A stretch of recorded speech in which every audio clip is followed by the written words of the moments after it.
Alrighty, let's fucking get it. Let's do this shit, baby. Let's do this shit, baby. Alright. Oh, snap. What is that? Oh, that's just how it is. Okay, never mind. I thought something was off with my keyboard. Alright. A busy day, but you know what? We still gotta work. I gave myself some time to relax. A little bit of time to relax. Now I gotta get back into it.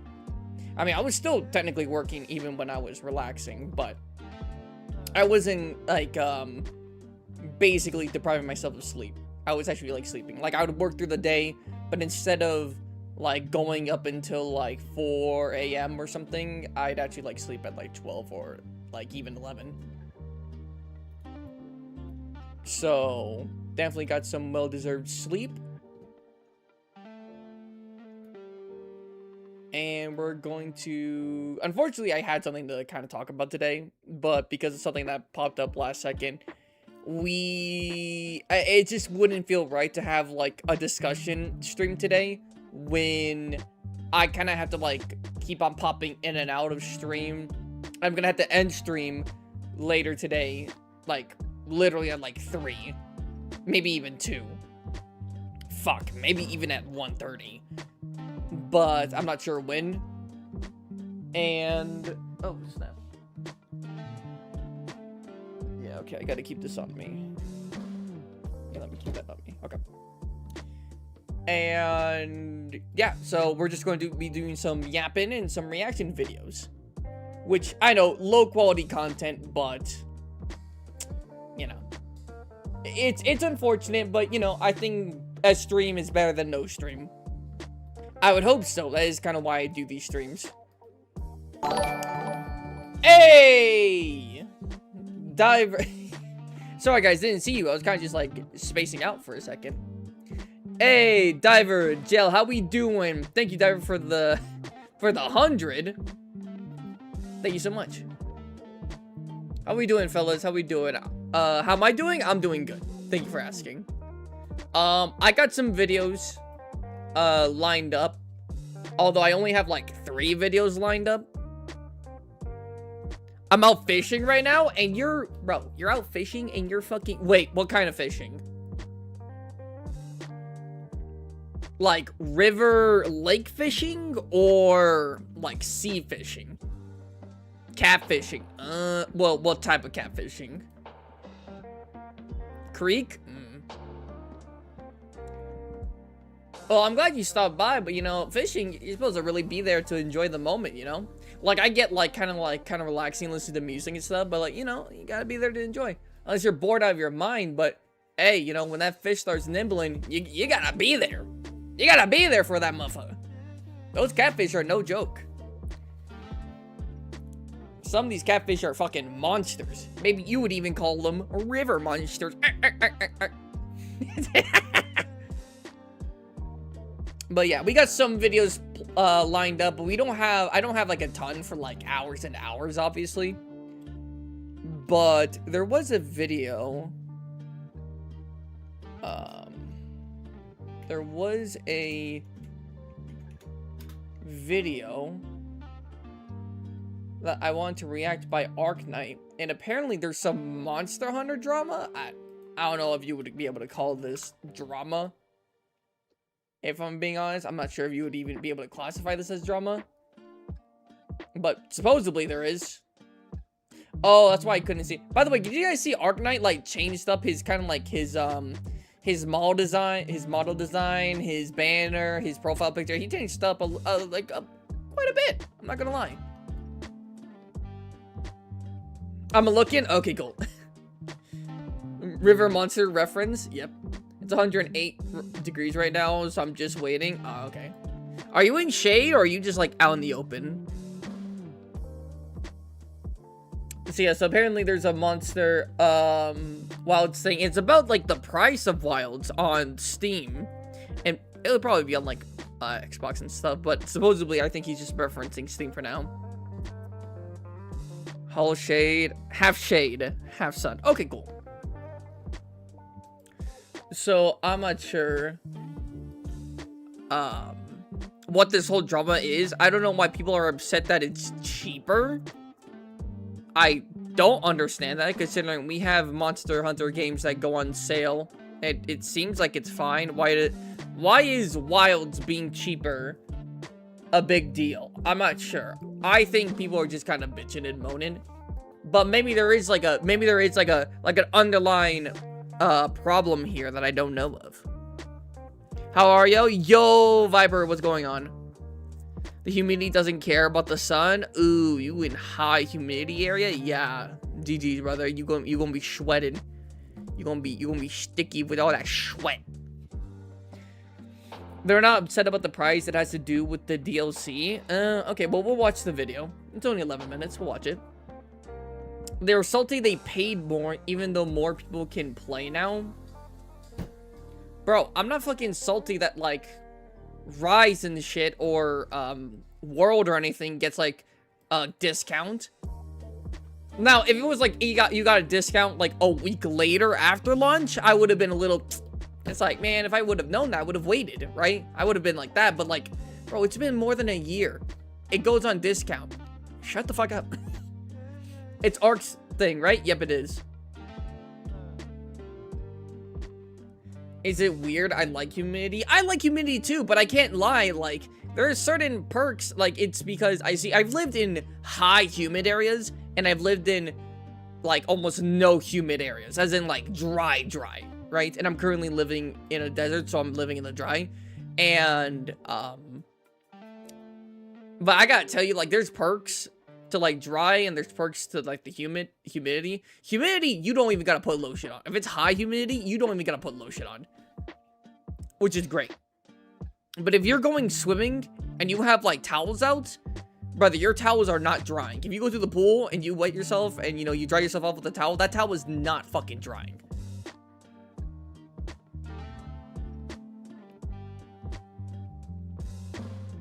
Not you, everyone else. Oh. I live in the south, can't do cold or dry. Shit, we do cold and dry and hot. Just know that all the DLC adds up to $400 plus. Like, what? But if you buy the new edition, you get it all for 80. What? Okay, I'm gonna have to watch this. I'm gonna have to watch this. What the fuck? What in God's name are we talking about here? Calm down the Wii music. Oh, also, little heads up, so I already made an announcement on this, but I ain't gonna lie. There might be a little bit of an issue. So me and Tiger may not be playing Remnant tomorrow, but we also might not be. He hasn't gotten back to me. I would like for him to get back to me. I know he's busy, but I would like for him to get back to me because we're doing this tomorrow. I was under the notion that we were going to play on Tuesday when we started playing, you know, last Friday. But maybe I got confused and he said Tuesday as in a general sense. As in, like, if we were to play Remnant, it would be on Tuesday. But I was under the pre-notion of, like, we were going to play this Tuesday, so, like, tomorrow. But maybe that's not the case. Maybe that is the case. I'm just gonna have to see back. But just letting you guys know that we might not be playing Remnant with Tiger on Tuesday. Maybe we'll still play Remnant because I already kind of like mentioned that we were gonna play Remnant, and I've been kind of looking forward to playing Remnant.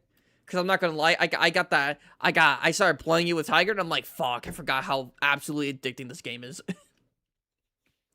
Will you ever do a video on the curio in the future? Specifically on the curio? No. But a video where I mention the curio as kind of a decent chunk of the video? Yes. How is nobody here, though? I'm not gonna lie. It's because I'm starting earlier than normal. Normally, I'd be starting like an hour later from right now. But it's fine, you know. It's not like they're going to be missing much, if anything, you know.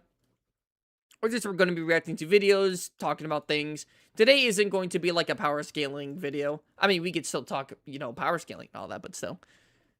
But, you know, here we go. So Monster Hunter Wilds is getting a global championship, a Global champ. Oh shit! Wait, hold on. I think I actually heard about this. proper prologue demo, a bunch of permanent event quests that are going to be playable both online and offline, and a permanent price reduction that actually has upset some people just Oh, it's going to be permanent. I didn't know that. I thought it was just going to be like for like a month or something. justifyingly so. Yeah boy, today's going to be a spicy one. What? I know I just threw a lot at Yo, we getting we getting arc cutscenes now? We're getting intros? Well, I mean, the intro is, well, yeah, this is the part of the intro. Damn, not Tiger, fuck. Damn, Arc, upping your production. Yeah, the game, it's only 40 instead of 70 now. That's cool. That's great, actually. you, which is why I'm dividing this video into 4 parts. Let's take it topic by topic, leaving the price reduction last because that's the most sensitive topic of them all today. Let's start with the easiest thing to cover, the prologue demo. Monster Hunter Wilds is finally getting a proper demo that will take you as far as when you're just about to enter the Scarlet Forest. This means that anyone that's been on the fence about playing Monster Hunter Wilds can now hop on, play a few hours of the game, and understand whether or not they're going to be interested in the rest of it. That's nice.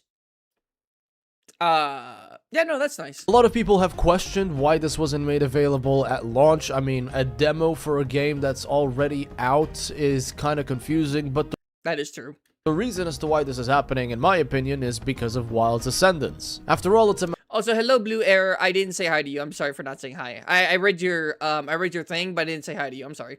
massive expansion. It's already been shown at Summer Games Fest. We're probably going to see it again at Gamescom, and we might even see it either in its own standalone Capcom Spotlight or maybe even in the Game Awards. So yeah, showing all of this and then going, by the way, there's a free demo in case you want to see if you're interested in this expansion. You can check the demo to see if you're interested in the base game. Also, as someone who was enjoying Wild since day one, I have to say that a demo at the launch state, I don't think it would have done the game too well. Wild's having a Oh, I'm not gonna lie, because of like all the issues with, you know, that was happening like at the launch and stuff, it probably fucking, I mean, I don't know if it would have necessarily hurted the game, but like I don't think it would have like really benefited the game all that much, if I'm being honest.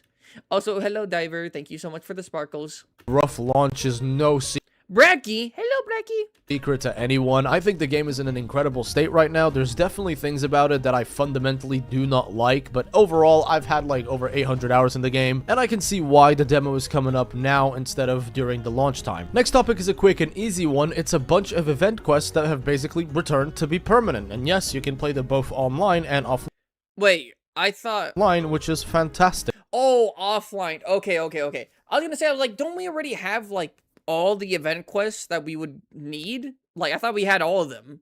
But offline, you didn't have all of them. You would only have a few of them. So that's cool. I've never really been a fan of the FOMO that event quests put in because, you know, people got lives. Sometimes people can't play a game for a few weeks or even months because maybe they're busy with work, maybe they're busy with something personal, who knows. I think it's always been best to just keep event quests simple. Here's a new event quest and it will stay there forever and you can play it both online or offline. There you go. I think that makes everyone happy. I don't really see a point to argue against this, to be honest. Not all the event quests are in there. I think a few, like a handful, are still on rotation, but pretty much 99.9% of those quests are in there, and you know, they're not going anywhere, so that's awesome. Then of course you get the global championship. Now I'm actually pretty excited about this because I'm not 100% sure if this will be the winners of the previous championship.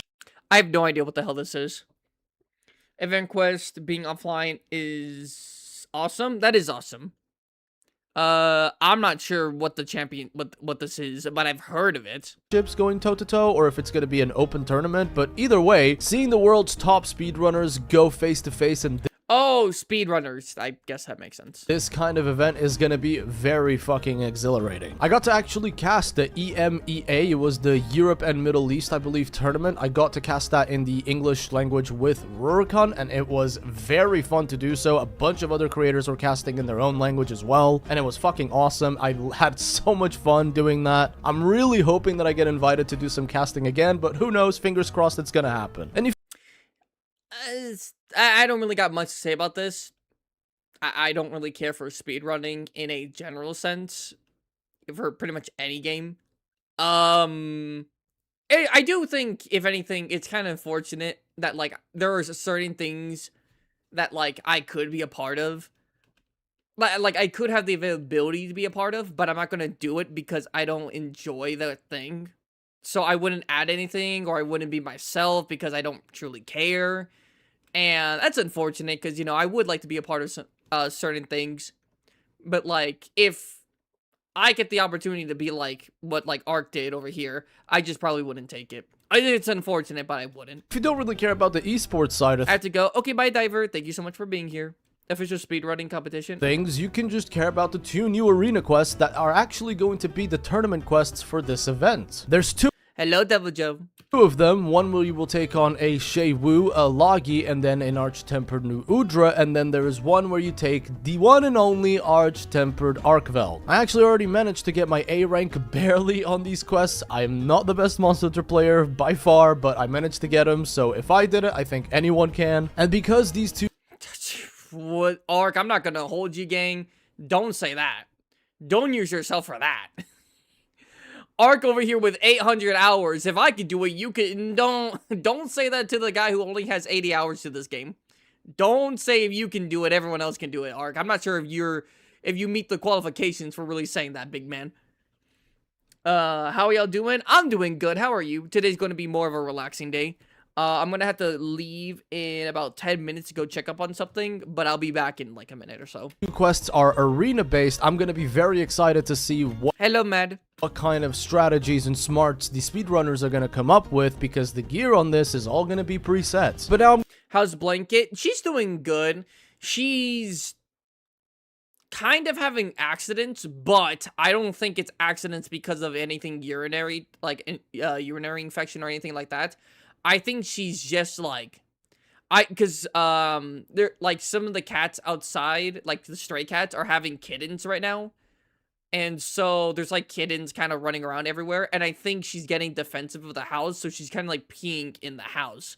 So we've had to like cover up the windows and stuff with newspapers so she doesn't look outside. Normally we like having her look outside, you know, she likes looking outside and, you know, kind of like sunbathing a little bit, but we've had to like block it because we're pretty sure that's the case. Because she actively like looks outside, and like I actually saw one time there was a cat that walked by and she kind of like stood up a little bit. Her hairs weren't standing, but she stood up and she kind of was like flicking her tail. So I don't think she likes looking at other cats. She gets very defensive. But like health wise, she's doing good. She's no longer having mucus problems because we're giving her the medicine, but her eye is still intact. We haven't gone with surgery yet. That's because we wanted this whole mucus thing to clear up. We wanted everything. We want her to basically be good, so that way when she goes into surgery, there's less problems or chance of there being a problem. Risto, hello. How are you? I love Astalos. I also love Astalos. Also, hello, Gail. Hello, everyone. Welcome in. Welcome in. I'm gonna be a bit more serious. Oh, hey, y'all think I'm gonna get a catfish today? I think you're gonna get a catfish. I believe in you. And if you download Tinder, you will 1,000,000% get a catfish. Because we're going to be talking about the Monster Hunter Wilds price reduction, which did rattle up some people, including myself. I want to be respectful. I don't want anyone to feel like I am making fun of them here. So I'm going to try to stick Oh, hello, Atomic. Welcome in, Atomic. to facts as much as I can. Now, I live in the UK, but I believe I got all of these prices correct. Monster Hunter Wilds dropped from a base edition being $70 to now being $40, which is about a 40% price decrease. That alone is amazing. I don't think anyone is looking at Monster Hunter Wilds becoming cheaper just in the base version and being upset about it. The reason as to why some people are upset is because of the Monster Hunter Wilds base edition, which includes the base game and about 170 items worth of paid DLC cosmetic stuff. Real quick, I just want to say I'm not exactly a fan of how Monster Oh, if this has to do with cosmetics, yeah, Ark is not, yeah, Ark is, he don't be liking paid cosmetic. He don't be liking that stuff. Is stream going to be longer because we're starting early? Technically, yes. Hunter has been doing cosmetics since... By the way, I hate that it's early. I've been starting at 12, like, for the past, like, months and stuff. I hate that. I need to start, like, getting better at that. I'm trying to start.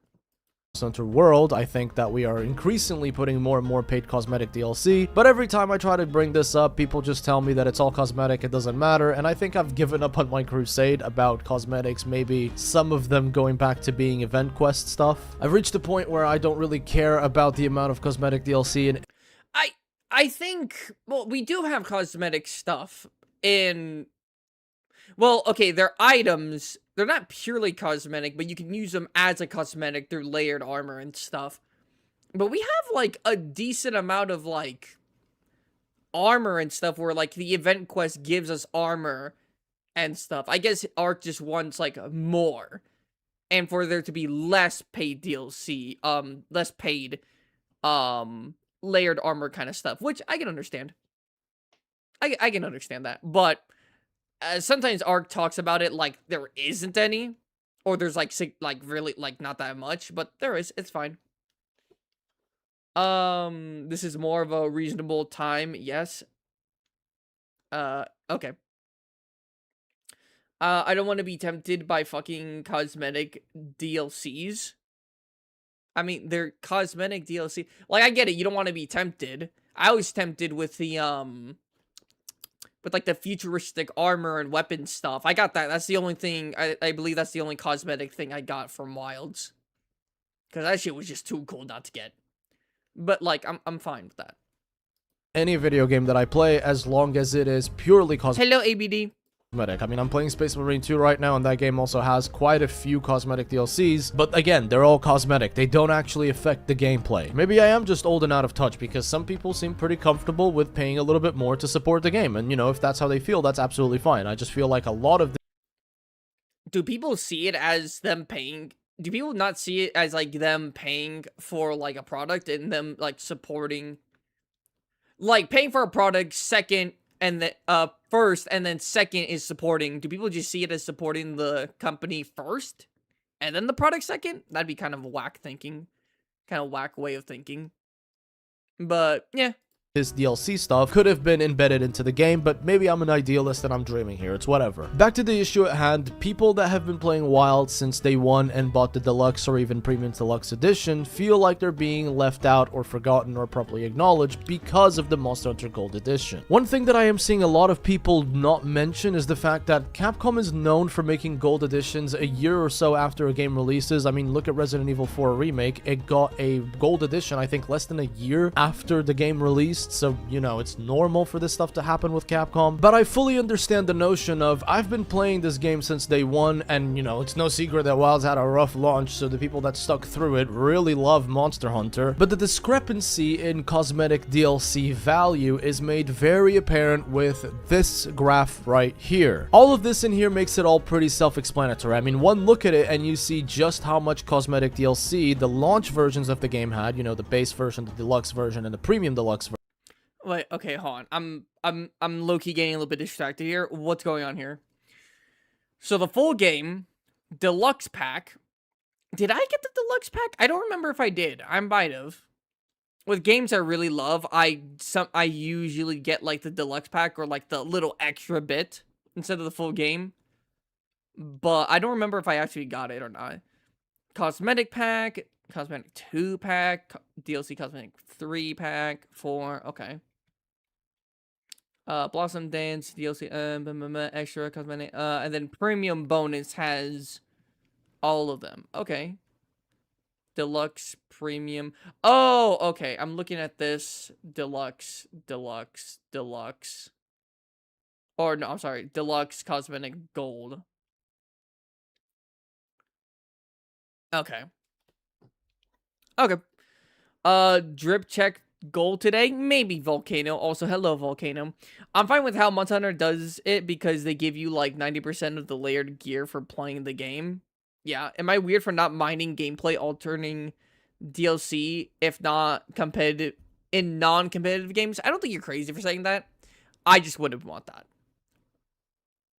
version, going all the way until DLC Pack 2. And then on this side, you see just how much Monster Hunter Wilds Gold Edition is bringing to the table, as well as their new cosmetic DLC pack. This all basically means that if you would have bought the game early or at launch, or before any of this was made available, you would have bought, let's say, a base game at $70, and say that you wanted all the cosmetic DLC bundles available, you would spend roughly another $60, which means that you would have spent a total of $130 to get everything that the Gold Edition is making available for roughly $80. Keep in mind that the cosmetic DLC pack itself is $20 cheaper than the Gold Edition. However, if you've already spent the money on the game at launch, then you are still spending more money in the long run. And this is why some people are upset. It's because these new bundles...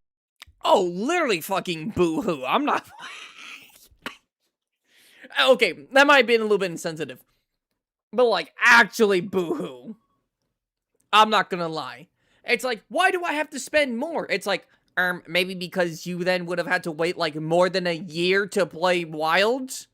I don't fucking know. I'm not gonna lie. Like, would I have rather, like, saved a bit of money for cosmetics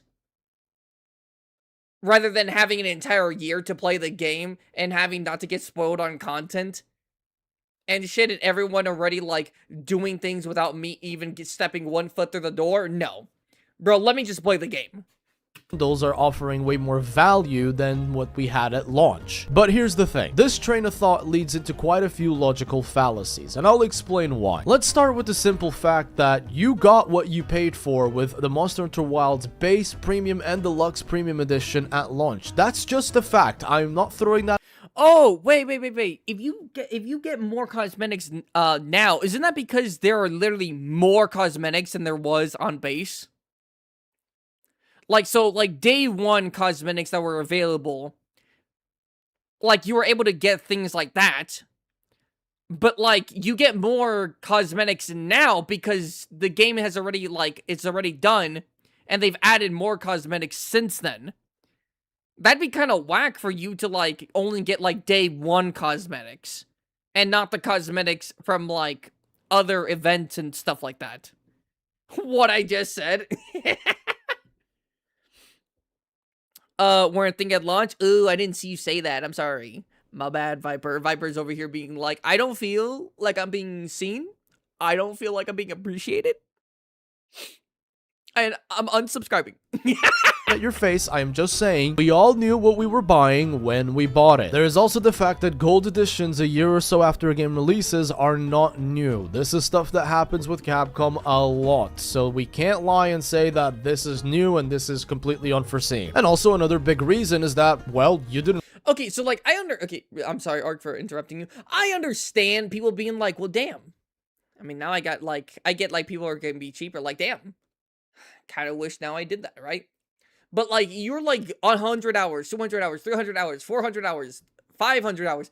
All those hours that you spent on the game now would never have existed if you waited so long to then get it for a little bit cheaper. You know? And then, in the long run, how many of the cosmetics are you actually going to use? How many of all those cosmetics are you really going to use? You know?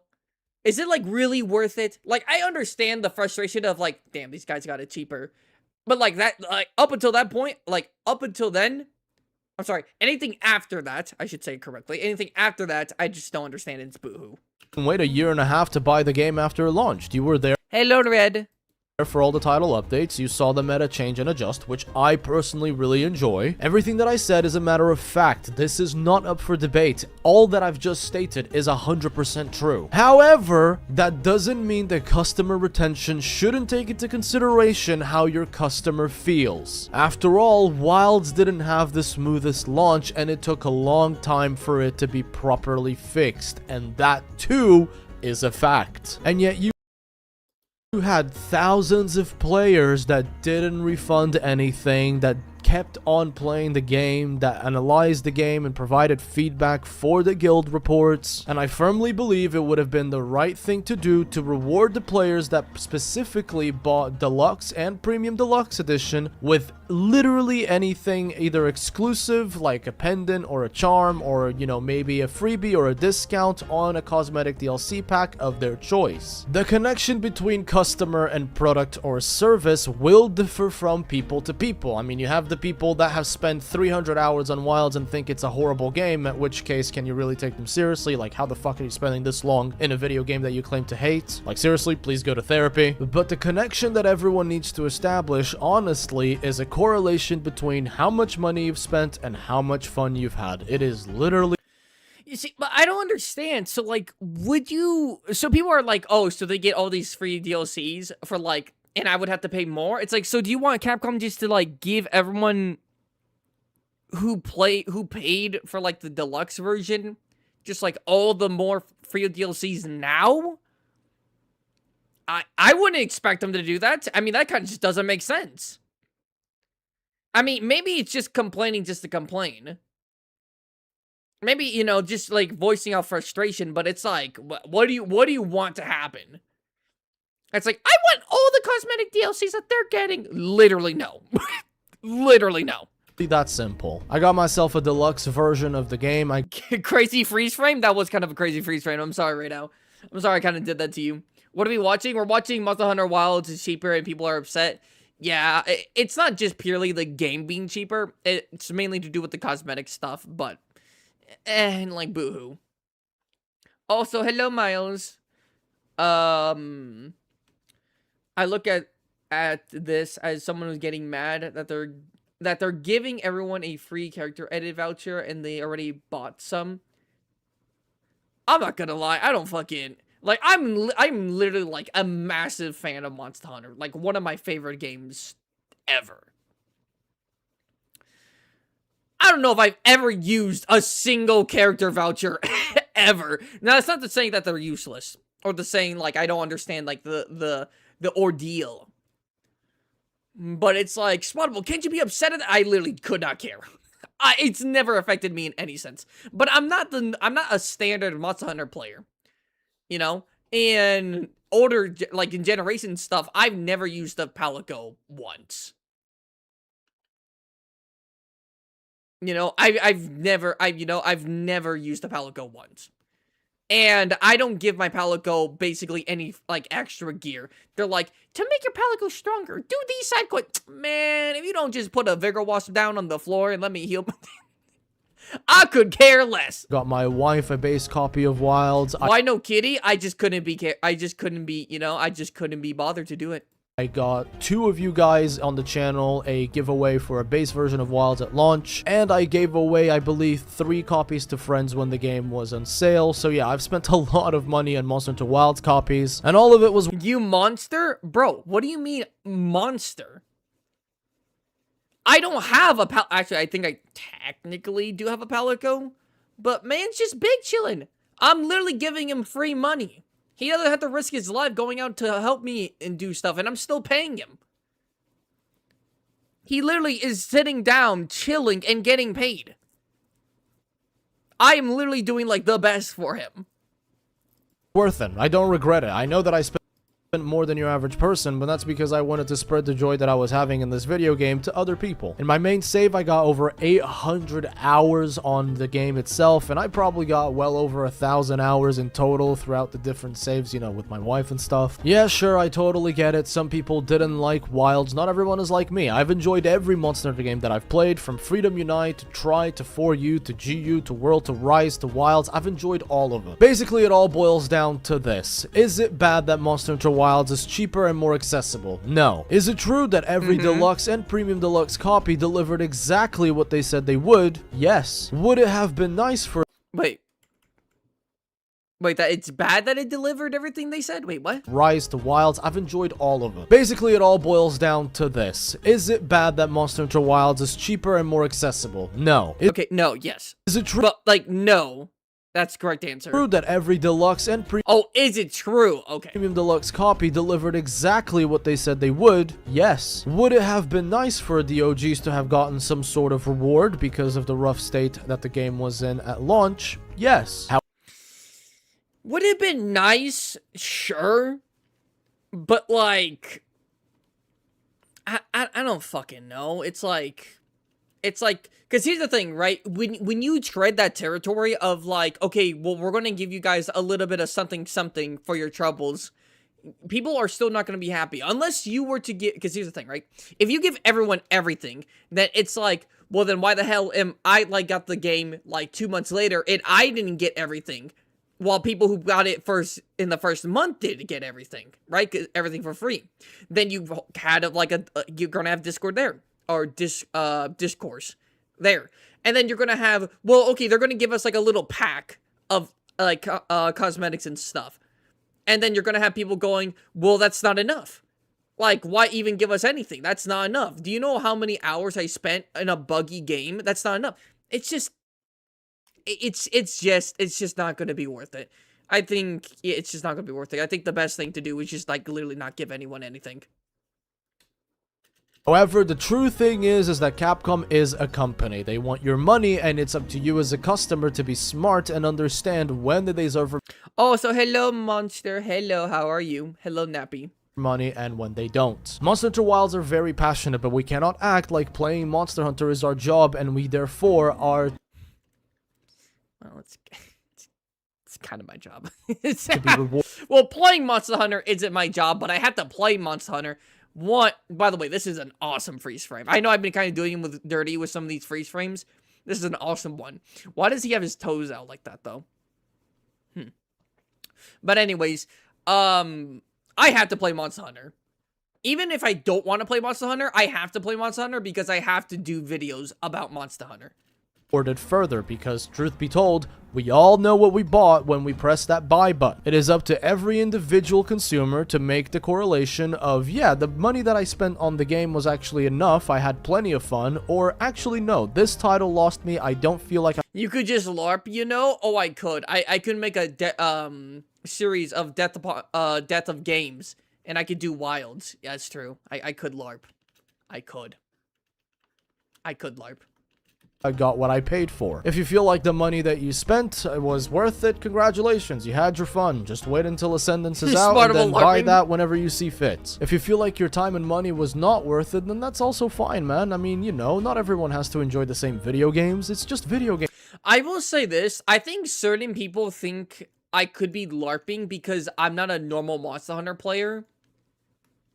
In the sense of, like, how I play the games is not, like, how normal... Like, people who put 400 plus hours into a video game, into a Monster Hunter game, usually do a lot of things similarly, and, like, regular, like, how you play the game, but I don't do it that way.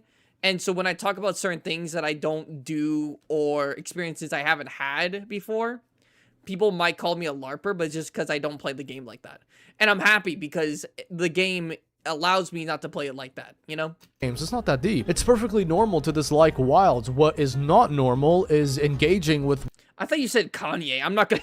I thought you said Kanye. I was like, who the fuck Kanye? But Kanye, okay. Wilds, despite claiming that you hate it, again... Also, there's certain, like, Monster Hunter information that, like, I just don't care to know, or I don't care to remember. And I don't have the best memory in general, so, you know, there's that too. And again, because then it just shows that you... Norigante beats Gogmazios because his title is Eater of Elders, and Gogmazios an elder, so he eats him. Yo, true. Yo, Vor Lord. Yo, Norigante Vor. You probably need a job. But that's all I got for you today. Y'all know the drill. Stay safe, and until we meet again. Yatta! Good video. Good. Wait a minute. Gotta leave a like. Y'all everyone go check out, Ark. There's some pretty good stuff. Hard worker, too. Alright, I gotta leave for, like, 1 minute because I gotta go check on something. I will be right back. And we'll watch a different video. Alright, be right back.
So we back in the mines, got our pickaxe swinging from.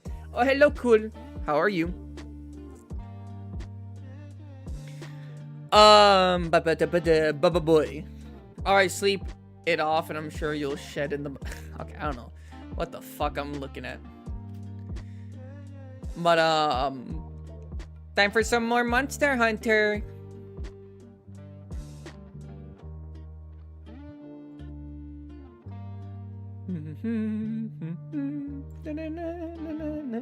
Oh shit, I got a message from Tiger.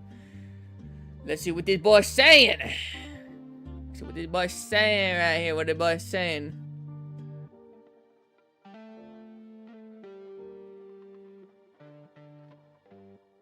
Okay, news update. We are doing Remnant tomorrow. Got confirmation from Tiger. We are doing Remnant. We are doing Remnant with Tiger tomorrow. Update. All right, cool. I'm glad we were able to like actually clear that up.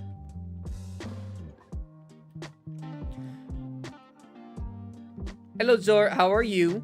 How are you doing? Remnant. Yo, what did I miss? No, we're doing Remnant tomorrow. We scheduled this with Tiger last week.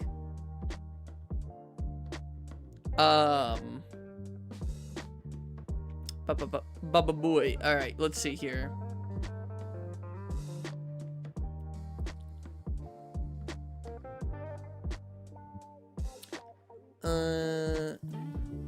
There was another one. Fuck, I should have saved this. I remember it, but like I don't remember the exact name. What was it? I can't fucking. I'm sure it'll pop up in my recommended. I'm sure if I just keep on scrolling, it'll be here.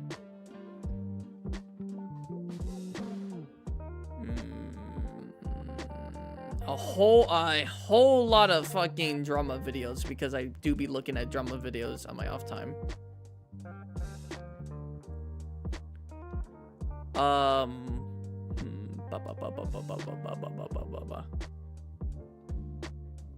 Oh, here we go. Monster Hunter DLC is weirdly predictable. This was 2 months ago, so not like a super old video.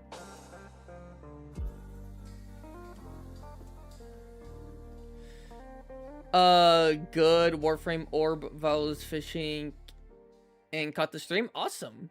Did he draw? Did he draw what? I'm talking about Tiger. Did he draw what? Alright, here we go. Monster Hunter DLC is weirdly predictable. I don't know in what sense he's talking about, but if he's talking about in the sense of like, you know, it's like the flagship monster is being blamed for the bad thing happening, and then it's actually another monster who's that big bad, then yeah, that's predictable. That's just kind of how it goes. But maybe it's not. Wait, did we do the drip check last stream? We did do...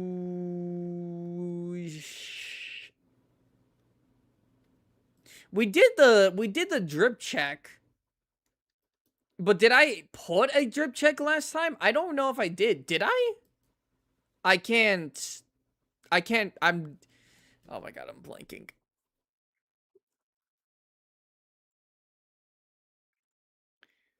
You owe us a drawing. Sorry, I'm driving. ABD, don't be typing while driving. All right, don't be fucking texting while driving. Okay, focus up. All right, lock in. No. For the wheel, I already did a drawing. For the wheel, we got. I haven't done the hot take. So we did extra hour. We got 3 things for the 3 spins that Art gave us. We had extra hour, look at a video, and hot take. We didn't have a drawing thing. I did do a drawing like a few streams ago, but that wasn't for the last wheel we did. That was the one before that one. So I still have to give a hot take, which is something we'll do in this stream. I'm about to make some very confident predictions about the Monster Hunter Wilds expansion and future. All right, let's see this. me is either going to look like a genius or a complete clown. That's how I was when I was like, you know what? I'm either going to be on the fucking money when it comes to the big bad for Wilds, or I'm going to be completely wrong. Turns out I was completely wrong. But maybe I'll be right for Ascendance. Joke's on you, I'm already both. No leaks, no rumors, no bullshit, just pattern recognition. Let's see if Capcom is actually that predictable. Because every Monster Hunter expansion follows the same production logic, disguised as storytelling. And today, we're going to reverse engineer it. Let's pretend for a hot minute that I just got hired at Capcom. Hey boss! By the way, this video came out before the announcement of Ascendance, I'm pretty sure. So... Or I think so. I think this was announced before Ascendance was announced. Or like this video came out before Ascendance, but I could be wrong. Yo, 17 more days till another Ascendance trailer. That's pretty cool. I'm ready to work on the expansion story. Great, go get the template. The what? And vla! Out of nowhere, he pulls out the official Monster Hunter expansion story formula. And once you see it, you can basically predict the entire expansion. It always starts the same. A strange phenomenon during a routine expedition. Because apparently, nobody at the guild has done anything from the previous catastrophic routine expedition. Then, a mysterious character shows up. They act like they know everything. They don't. New continent, new monsters, new ecosystem. Okay, but... okay. Dang, you can't say new monsters. You can't say new monsters as predictable. It's like, what, is what... the grass green? The sky blue? Okay, you can't say new monsters. I get this is like the formula, but you can't say like new monsters as great groundbreaking news. Come on, gang. They know everything? They don't. New continent, new monsters, new ecosystem. One that is definitely not going to collapse within 40 minutes of gameplay. Then we discover a mysterious ancient species. Which is funny, because 5 minutes later we somehow know already its name, its taxonomy, its weak spot, its preferred habitat. Like the ecosystem came with subtitles. So much for unknown. Then we find I have mentioned this. It's so funny. Like, we saw this in Wilds too. Like, they like looked at Raid Owl and they were like, "That's this region's. I'm guessing this is the region's regional apex." It's like, bitch, how the fuck do you know that? Like, literally, Mr. Femboy, how do you know that? I'm guessing this is the region's apex. It's like, how? How? Oh, whoops. Well, oh shit. Whoops. It's like, how the hell would you know that? It's like, no one in the Hunters Guild has ever set foot on this land. Literally, how the fuck do you know that? Spot, what do you think about a stream where we rank monsters by meat size? Alright, I'm not reading the rest of that. Not throwing shade on Fjorrain is diabolical. Also, hello. I'm not hello. I'm sorry. Thank you, Atomic, for the hiding. Probably because they exist somewhere else, too. No. I don't think so. If people know Fatalis, I think they would know Raid. No, not necessarily. I don't think Raid Owl has caused the extinction event of like an ancient civilization. I don't think that's the case. It's the best adapted to the place, but how do they know that monster was the best adapted for the place, you know? How do they know that it doesn't share like this with another monster who's also adapted to the place? Because monsters have adapted to the desert map. I mean, one can tell. Can you? Can you really? I mean, you can tell that obviously that monster belongs there, but how do you know this is the region's apex? There's no other monster that's above this monster? We just know that for a fact. Okay, yeah, sure. Fight it runs away, we chase it. Especially on first watch. We knew about Arkveld. Who was it, Gemma, or was it Alma, who was literally like, who's the other monster? And then Mr. Femboy, I'm guessing that's the region's apex. It's like, literally how? I first looked at it. Because Arkveld fights apexes. You know what? That's fair. Well, I mean, I guess we did kind of like assume that it was going to go fight the apexes. Right? But did we know about like him going to other apexes now, like at that part of the story, did we know about that? Because the only like sight we had was him destroying Natsu's village and then Uthduna. Like, was there enough? I'm not sure. I'm not sure if the theory of him hunting down Apexes was before we saw Raid Out. I'm not sure. Or if it was after. I think it was most certainly after. But before, I'm not sure. Not because we want to, but because the game literally won't let us do anything else. Also, villages told us about Raid Out. That is true, but they didn't ever mention Raid Out, wasn't it? Wasn't it like we use it because they're scared of a monster? Did they ever actually name drop Raid Out? I mean, I guess. I suppose. I just still think it's crazy where it's like, this monster is the region's apex. It's like, we literally don't know that. Eventually, we win. And credits? No, of course not. Because we didn't solve jack shit. That was never the real problem. There is always a second monster. The actual threat. The world-ending... Okay, correct me if I'm wrong. Correct me if I'm wrong. But doesn't this whole formula so far, isn't this kind of like every new game of Monster Hunter, even like the base game? So, Strange Phenomenon was the Rampage and Rise. Strange Phenomenon was the Elders Crossing, I guess you could call it. Although it was a phenomenon. I'm not sure if you would call it strange. I mean, it is kind of strange with how it works. With World. Strange Phenomenon when it comes to, like, the Dragon Torch and everything with all the Keepers and all that in base wilds. New characters, new region, new monsters we've never seen, new ecosystems we've never seen in base games and stuff. Mysterious Threat, Arkveld, Nergigante, and Magdamallow. Although Magdamallow not so much, because he doesn't have, like, the biggest involvement with the story, but still. And then, like, Fake Out and Real Threat is also in the big game. Is this not also, like... Does this also not include, like, not just the expansion? Is it not just, like, the formula in general for, like, Monster Hunter games? As of, like, the new generation?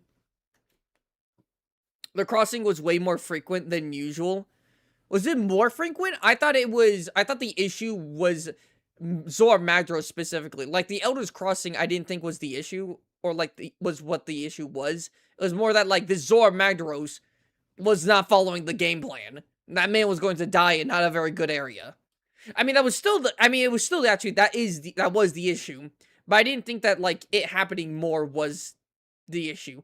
Oh, was it the issue because it was happening more often, which made the Zor Magdaros come... Well, no. Because if it happened naturally, then Zor Magdaros would have just came later, a bit later, no? But, like, him going and dying in a specific place still would have been an issue, if not just later. It happened every 10 years instead of every 100. Oh, shit, that is pretty, damn, Zeno. Fat ass. I'm sure, I'm very confident Nergigante was looking at this like, yeah, but it's free real estate. One, the bigger, meaner, more dramatic final boss. And naturally, we killed that too. Usually by abusing the brand new core mechanic Capcom wants us to build our entire personality around. This time, the wound system. And just like that, you've experienced the entire Monster Hunter Wilds expansion story. For free, before it's even out. And well... Am I hating? I'm not sure if I'm hating. Am I hating? Like, do I sound like a hater for saying that, like, this just kind of seems like this kind of just seems like the formula for, like, every game, base game included. And despite us knowing the formula, the numbers and what we get out of it can be so different. Like, World and Wilds, two completely, like, you could argue similar formula, completely different results. And, like, how we went about doing things. So, I don't think this is inherently bad. It's like, okay, we get, like, you might have, like, a similar formula for, like, a campaign, but so long as the campaign is literally different and feels unique, then who cares? The entire Monster Hunter Wilds expansion story. For free, before it's even out. And thanks to this very scientific method, I'd be smart. She's just doing it for fun, if I remember correctly. I mean, if she's pointing out the obvious and she's like, hey, if you do, maybe she's doing this for like people who don't know about it, right? Let's say people's first experience was Wilds and they haven't played the other games, then they actually might not know about this. So this could be like completely fair for her to say. we already have 2 guaranteed picks. The flagship and the secret final menace. Yes, true. Honestly, prediction-wise, this is almost too easy. Now, let's come back to our 2 Capcom employees. Great story. Now we only need about... This scope is the wildest gadget I've ever seen, but with zoom power this insane, it might be banned soon. This monocular scope. This is fucking AI. This is fucking AI. Am I tweaking? Was that a real human? Was that a real human? 30 more monsters. The Capcom employee starts panicking. Wait, I haven't. I'm sorry. What were you saying? Have you seen her other videos? No, I have not. Now, let's come back to our 2 Capcom employees. Great story. Now we only need about 30 more monsters. The Capcom employee starts panicking. We need more. There's still a bit of budget left, right? Yep, easy. Just bring back the fan favorites. Capcom knows more than anyone else that what generates more hype and view than an overused Monster Hunter 4 Ultimate reference is a returning monster beloved by the community. Fan favorites. Reliable assets, guaranteed reactions. And once you accept that Capcom is shamelessly comfortable recycling his own greatness, you stop guessing. You start... I'm gonna be honest. I think this is true to a certain extent. But, like, them saying they bring back, like, fan favorites, it's like certain monsters just fit certain themes of the games. And, like, yes, I get it. People don't want Zinogre back, or people don't want Kushel and stuff back. Like, I understand that, right? But, like, Legicrus is a big fan favorite. That man has not been back for a while. He was supposed to be back in base world. He has not been here. If they were just like, yeah, we just don't really care, add the monster, then Legicrus would have been back immediately in world. But there's limitations. Not everything is one-to-one. And they might not even fit the game's aesthetic or the area that they're supposed to be in for the new game. Like, Gammoth, as much as I love her so much, she just don't really fit the Ice Shard Cliffs. She just really don't.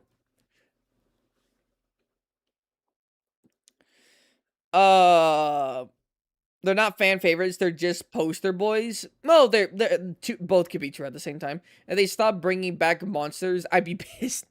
Yeah, if I didn't, like, here's the thing, right?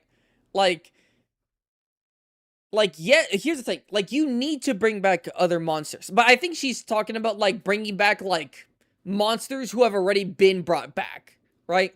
Like, Narcocook has been brought back, like, a bunch of times. Well, a bunch. I say a bunch. Like, it was in Iceborne and, Rise, right? So, 2 games back to back. Like, I get that, right? Like, if a monster has been back, like, a monster that was brought back in, like, 2 or 3 game titles in a row, I understand that. But it's like, showing laggy, this man has only been back once. Some people complain about Mizu, and it's only twice. Yeah, Misune's only been back twice. Base Misune.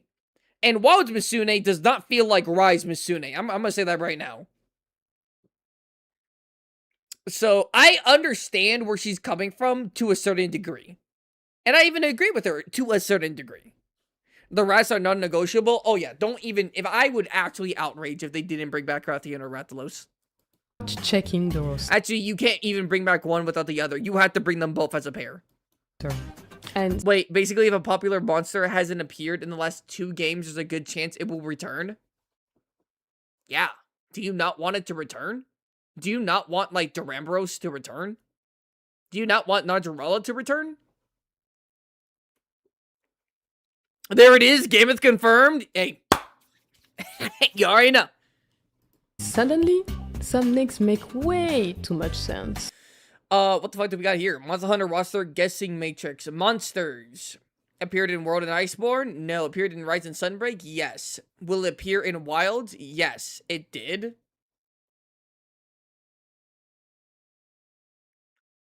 I appeared in World, no. Appeared in Rise, yes. Appeared in World, yes. Appeared in Rise, no. Yes. Gang, I'm not gonna lie, this might not be the best. This might not be the best metric. This is just like guessing with like high probability of it maybe being true, but I'm not sure if. I'm not sure. Also, he didn't like in Wilds, he didn't like come back as it came back as a guardian. It's not even like truly real Ebony. So I'm not sure. I mean, sure. Boy Malfesto, it was 2 games ago. 2 games ago. 2 games? What games are you? Oh, are you talking about stories? Because that man was not in Rise or World. What are you talking about? I'd be ungodly happy if they didn't bring back the rats, make new monsters that are different, but fill a similar niche.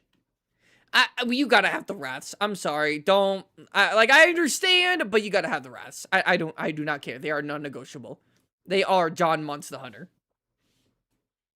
Malfestio is not in stories? What the hell is he talking about? Did I misread that? No, Malfestio. At least that's what I'm assuming you're saying. Okay, I gotta go. The fish beckons me. Okay, bye, Jill. Good luck with fishing. Hope you catch some. Malfestio is not in stories? That's actually kind of crazy. Malfestio never appeared in stories? That's actually kind of crazy. I feel like Malfestio would be like an annoying monster to fight. Like, you just couldn't hit him because you would be confused and you would just constantly miss. That'd be kind of... That sounds annoying, but it sounds great to have as a monster. Speaking of 4 Ultimate, the Shagaru Magala is absolutely making a comeback. Especially since the Go Magala is already there. They are not going to stop halfway through puberty, right? Then we have the usual suspects. Nergigante, corporate aggression incarnate, the mean girl that blows out your birthday candles and sets your house on what do you guys think? fire on the way out.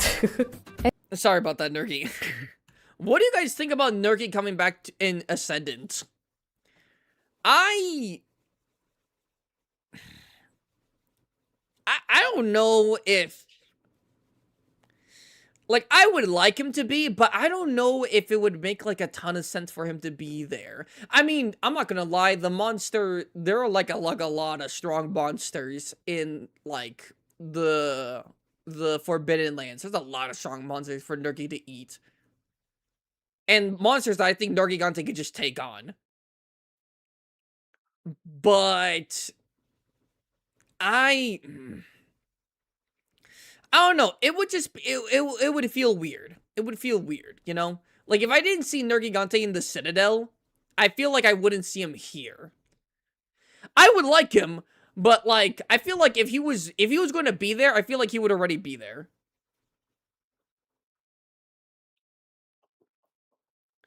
Arkville kind of already, finna be the next Nergy. I think Arkville's a good replacement for Nergigante. I think it's a good replacement for Nergigante. But, like, saying that Nergigante is, like, guaranteed to be... Hello? What's going on? It's saying that everything's good. I'm not getting any, like, errors. Is my Wi-Fi? It's connected. It's fine. It's good.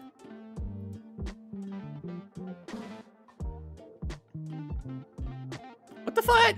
What just happened? What's going on? You guys there? Also, hello, Boone. Also, hello, Nathaniel. Sorry I didn't say hi before. We're back. It's good. It's okay. We're good. I don't know what was happening. YouTube was like saying the connection was fine. My internet was fine. OBS was fine. I don't know what the hell happened. But it was obviously kind of like buffering. That was super weird.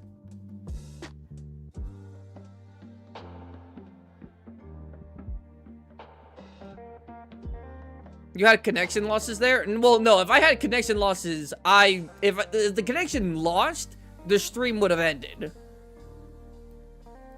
Because that's what happens. If the connection loses, it's gone. Even if it comes back, the stream ends, and I would have to start up another one. I think it was just like buffering. I don't know what... Oh no, don't tell me. Drew on the cables? That's not what I'm thinking, but I think something... Okay, hold on, give me 1 second.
Yeah, what do you... Everyone, calm down. What are you doing? What are you doing? No, I know what happened. The router got moved.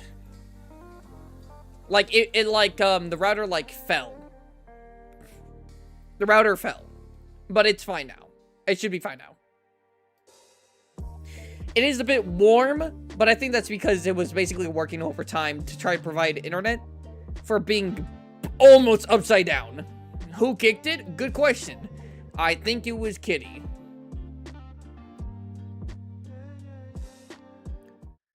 But anyways, where did we leave off? What was the last thing you guys heard of me?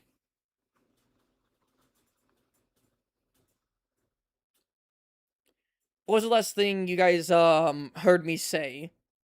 Because like she showed Espinas and I was like, no, I don't think Espinas is coming back. We were on Nergi? Oh. I just don't think... I think Nergi... Okay, so with Nergi, I would like Nergi to come back. But, like, I feel like for Nergi as a monster, it would make sense for him to either have been... Like, for him to have just been in base wilds. Because how Nergi operates, like, he does everything for substance. And if he didn't show up for the Dragon Torch, or for, like, the Guardians or anything... Then fuck me, I don't know what would make him show up again.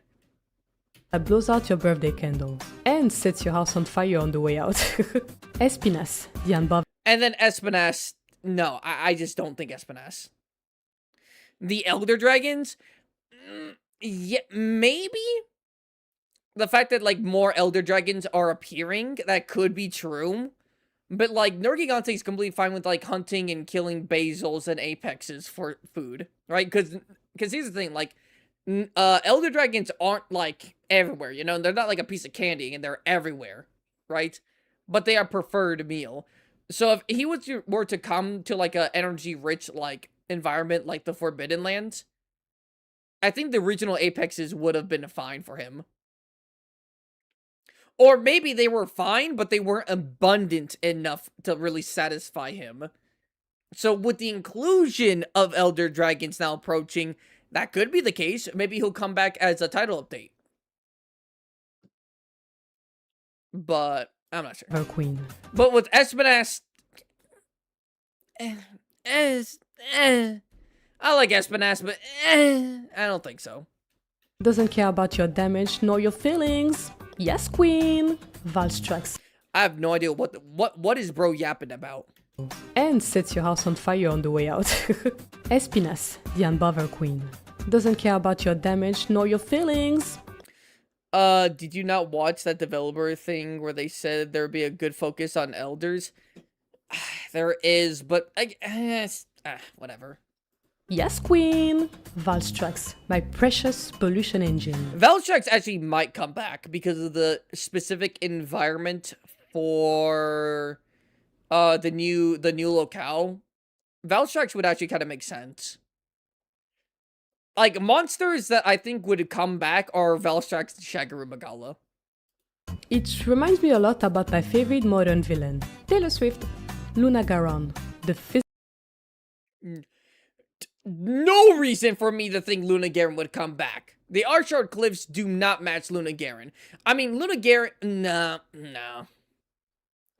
Does Luna Garen make more sense than someone like Zamtros or Gammoth? Yes, for the Archard Cliffs, but does that make it a good fit for Luna Garen? No, I don't believe so. physical embodiment of my feelings Is the most fitting for the Cliffs? I don't think so. I don't think so.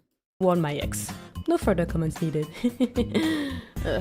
And then, of course, one of the Is it Agile 2 for Cliffs? Yeah, you can. What the fuck? What are we talking about? Are we talking about all these guys coming back?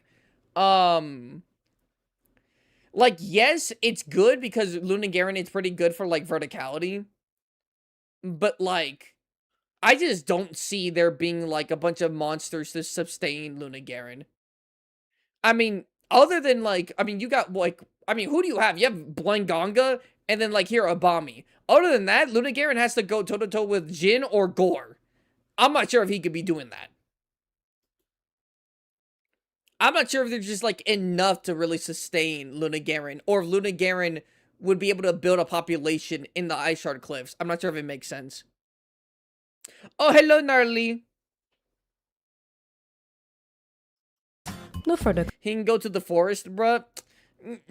He can. It wouldn't make sense.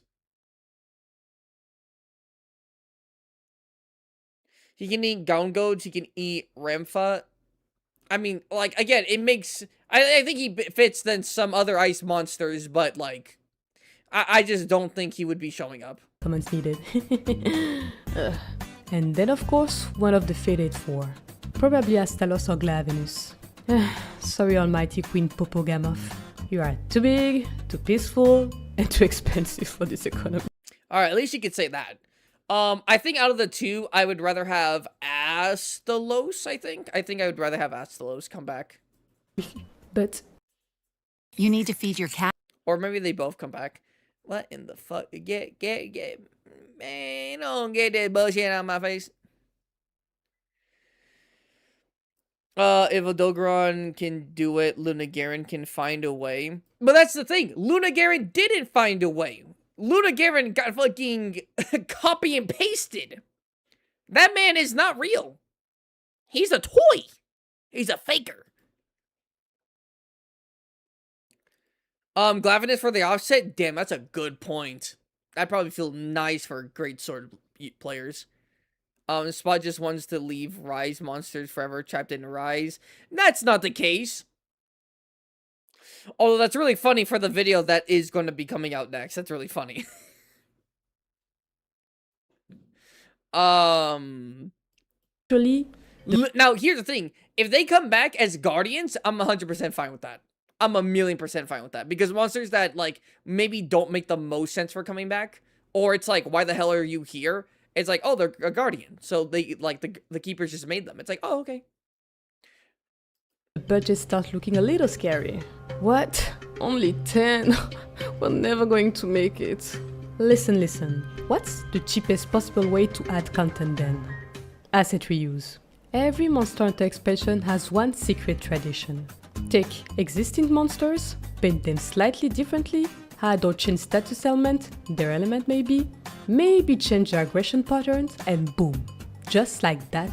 Gang, but this has been in the series since forever. There's always been subspecies and variants.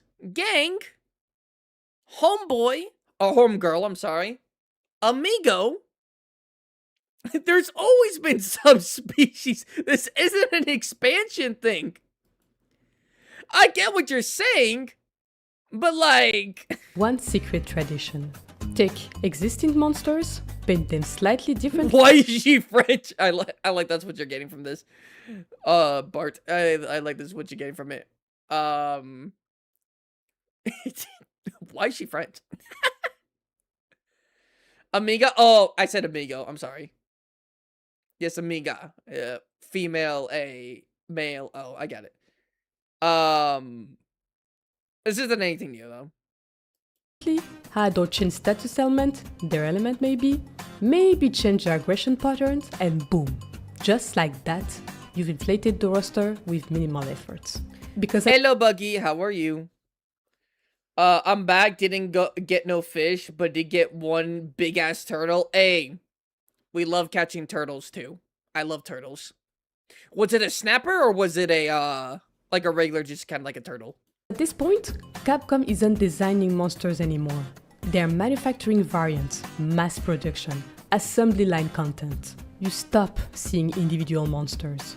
You start seeing families of reuse. Oh, there's a Lagiacrus? Perfect! Let's get the whole collection. Abyssal, Ivory, whatever other colorful cousin is still sitting in the storage. Same thing with Mizutsune. You know they're not stopping at one. Soulseer, Violet, probably two more we forgot even existed. Then there's my favorite category. Make it bigger, make it darker. Black Gravios, Purple Gypceros, Emerald Congalala. Same monster, new paint. $30 please. And of course... Oh, when she's saying pigs, she's saying these are the monsters that are coming back? Gang, I'm not... This is a crazy roster. I understand your line of thinking, but this is a crazy fucking roster. If all these are to actually come to Ascendance, this is a gnarly roster. On top of having original monsters, this is a crazy roster. Emerald Congalala. Same monster, new paint. $30 please. And of course, we can't forget about the Put an Accessory on It collection. Shrouded Nursilla. Congratulations. I do want Shrouded Nursilla. I do want Shrouded Nursilla. I like the look of I like the look of the Kezu like you can literally see, because with Gypsro's skin, you can't really see the blood on the side because although you think you should be able to, but with Shrouded Nursilla you can actually see like the bits of bloody pieces here. I like that. Your spider now comes with a scarf. Fashion week ready. Also, I like the idea of like a desert spider. I've always liked desert spiders. They're pretty cool. And naturally, Dread King Raphalos and Dread Queen Raphian. Because I'm pretty sure... Have you seen their fight? There's nothing new. I don't care if there's nothing new. I just like the look of it. Dread Rathalos and Dread Queen Rathi. Gang. I'm not gonna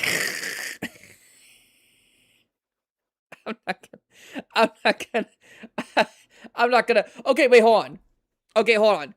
Let's say what she's saying was, let's say all the monsters she's saying were to come back. Would you guys like that? Yes or no? And you can't say I would like this monster to come back, but not the other monsters she got. No, everything, every single monster she's saying is coming back. Take it or leave it.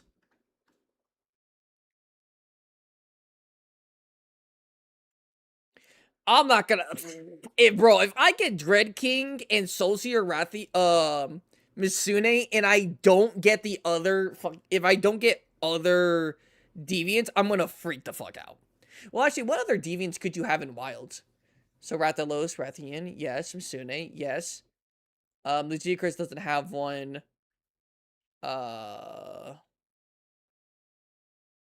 Gravity doesn't have one. Well, Basarius is in the game.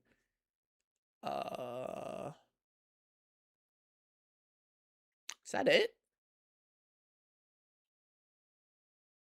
Well, the deviants could... No, is that it? No, the bears aren't here. I mean, there's new bears, but Ozeros and Legambi's not here. The crabs aren't here. Glavinus, the other Fated Four aren't here.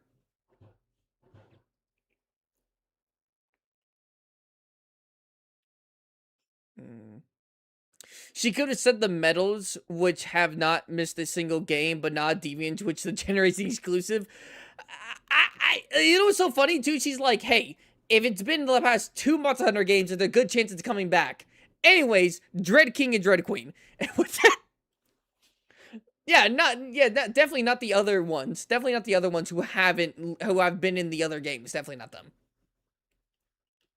Capcom has a legal obligation to include at least one Rathalos variant per fiscal year. Anyway, I'll even go a step further and introduce new subspecies based on monsters we already have, like it's often the case. Just imagine heading into the old whale basin to pick up a few hounds. And oh, what's that? You've just stumbled upon a new Rompopolo variant that swaps poison for sleep-inducing gas. Because balance is a myth, just like in Elden Ring. You chase— Oh, nah. Yo, if they give Rompopolo instead of poison, if they give it paralysis or sleep, it's going to be a Nightshade Palumu situation all over again, gang. Oh, nah. Sit down, but on the way, you get distracted by a Balahara subspecies that now swims through lava and spits molten— I literally said this. Boone, I literally said this in your video. I did not watch this video before yours. I literally said that if they give me a lava Balahara, I'm going to freak out. I literally said this already. rock everywhere. Of course, you're having a great time. Eventually, bored of the volcano, you decide to take a quick detour into the ruins of Wyveria. God damn, who was that? Oh, it's a double monster. I'm like, yo, what is this quest? But nah. Damn, a tempered guardian. Oh, that's guardian. Do you guys think guardian Rathalos is easier than regular Rathalos? I think so. Not by a lot, but I think he is, like, a little bit easier. Wyveria, only to get ambushed by a mutated Zoo that inflicts bleed on every single hit. Because— Bro, that is like a trash. That's a trash. That is a trash why the hell variant. not? But somehow, it's still not enough. The Capcom employees are desperate. And that's when they resort to dumpster diving. Capcom— Okay, that was funny. Edit. love this trick. Digging up monsters they forgot even existed, giving them better textures, and pretending they've always mattered. You know, nostalgia rehabilitation. So, let's open the vault and see who's still alive in there. Monoblos. A desert map without Diablos is already suspicious enough. A desert— Yo, people have been wanting Monoblos back for like a long time. I don't think this is like someone that people don't care about. People care about Monoblos. Like, do people know Monoblos as much as Diablos? No, obviously not. But people really miss Monoblos. Hunters, is this video like for fun or is this like a bait video? I can't tell. Is this just like a shitpost video? I can't tell. map without either of them? Impossible. Monoblos has come back written all over it. Then, Tetsukabra. Capcom, we need to talk. You teased us in Rise. You showed us baby Tetsukabra. You also teased the Zamtrios and Great Jaggeris. We didn't get shit. A tiny little Tetsu Chupacabra. A promise. A dream. And then, nothing. That was psychological warfare. And I'm still emotionally unfit for duty. Next, Najarala. Because why not? And then— It is, because why not? Gang, it's the only snake wyvern. Not wyvern, but kind of wyvern. It's the only snake monster. What do you mean, why not? It is the only guy. That man has been in purgatory this whole time. Bring him back, please. Still emotionally unfit. Rembora, bro. Large snake monster. There, are you happy? And don't bring up Dalamadur. Don't bring up Dalamadur. He's classified as an elder dragon. Don't even try that one. Faithful duty.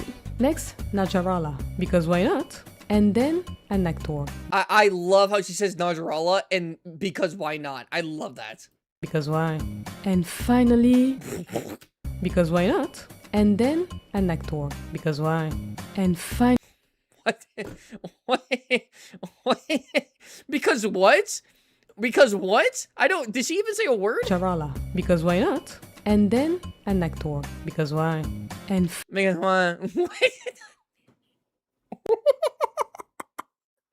Yo, people have been wanting Agnactor back for the longest time. I've been wanting Agnactor back. Bro, get Levisioth and Magma Almudron out of here, bro. Give me Agnactor, please.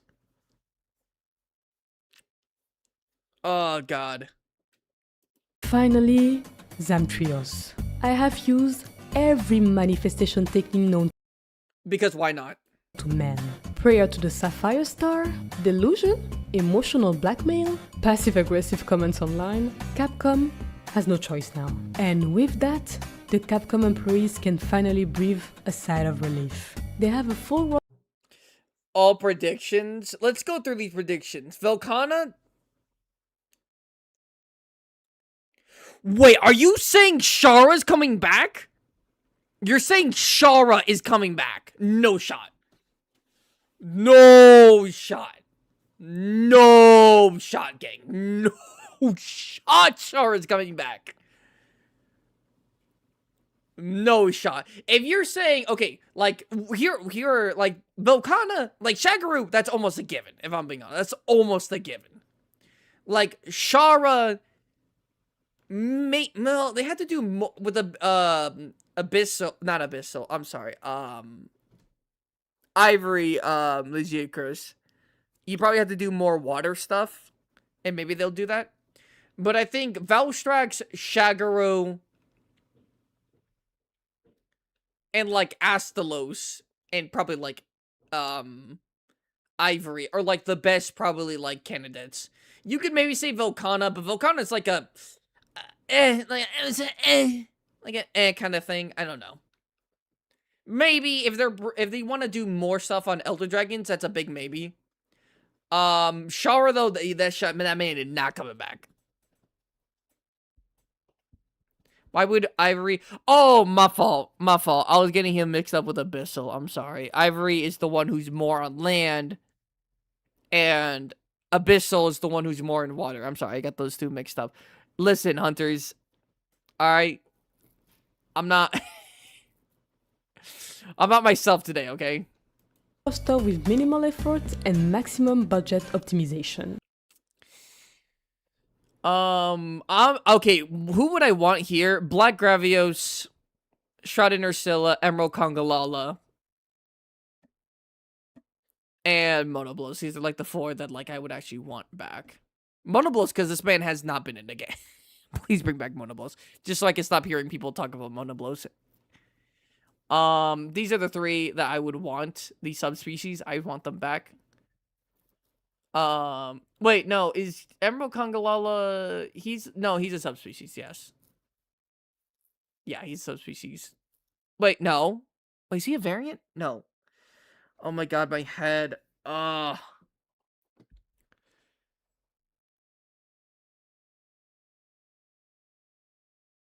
No, he's not a variant. He's a subspecies. I'm fucking tweaking. We'll see soon enough if Capcom release that predictable. Zamtra's not coming back. He just wouldn't fit. Voila! That is my accurate and undeniable prediction. The unquestionable truth. When the expansion drops, I will come back and grade myself brutally. No excuses. If I get even 10% right, you owe me a subscription. So what is... wait, 10% right? That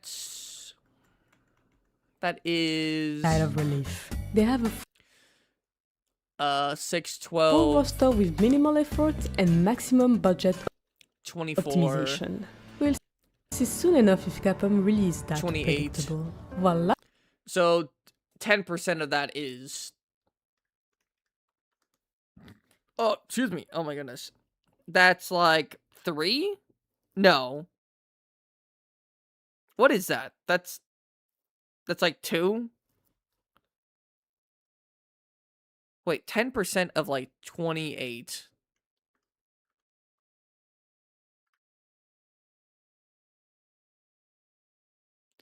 No. Because then 10% of 30 is... No, so that'd be like 3 or 4, right? 4? Okay. Man, okay, you can't say if you get 4 right, then you earn a subscribe. Okay. Wow, that is my accurate and undeniable prediction. The unquestionable truth. When the expansion drops, I will come back and grade myself brutally. No excuses. If I get even 10% right, you owe me a subscription. Anyway, that's it. I'll go eat in a ditch for the expansion now. So 3? Okay, so I said 3 to 4, so, okay. Bye! No ad.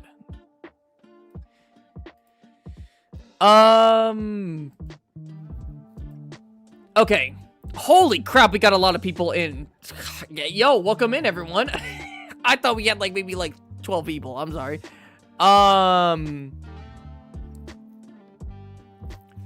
What do you guys think about that video? That was most certainly a video. That was definitely a video.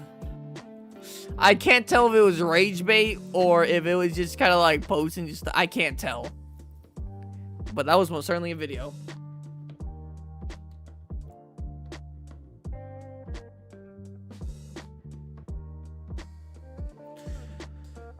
Let's see here. What's the next video we're gonna watch?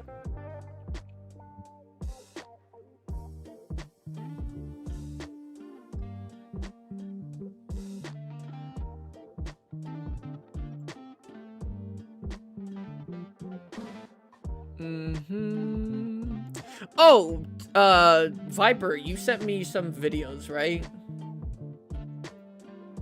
There's the tree one.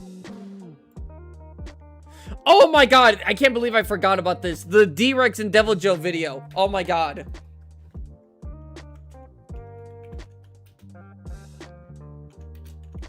Or not V-Rex, it was, D-Rex, right? Yeah, D-Rex, not V-Rex. I can't believe I forgot about that. The D-Rex. So you're doing reactions now, I see. Maybe you should assert it one. Even if you do a section of the video, I would be happy. I'm not gonna lie, Gnarly. I completely forgot actually what video you're talking about. Gnarly, were you the one who was telling me about the it was, oh my god, the Arc Giga? Is that the one? Yo, who wins, me or Bracky? I'm putting my money on Bracky. Alright, this guy has pretty good videos, and his power scaling actually isn't really that bad, if I'm being honest.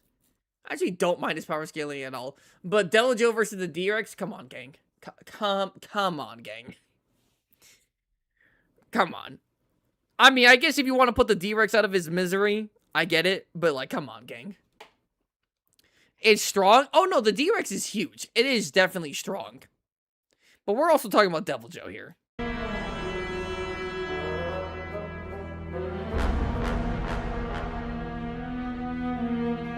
Whatever in creation exists without my knowledge, exists without my consent.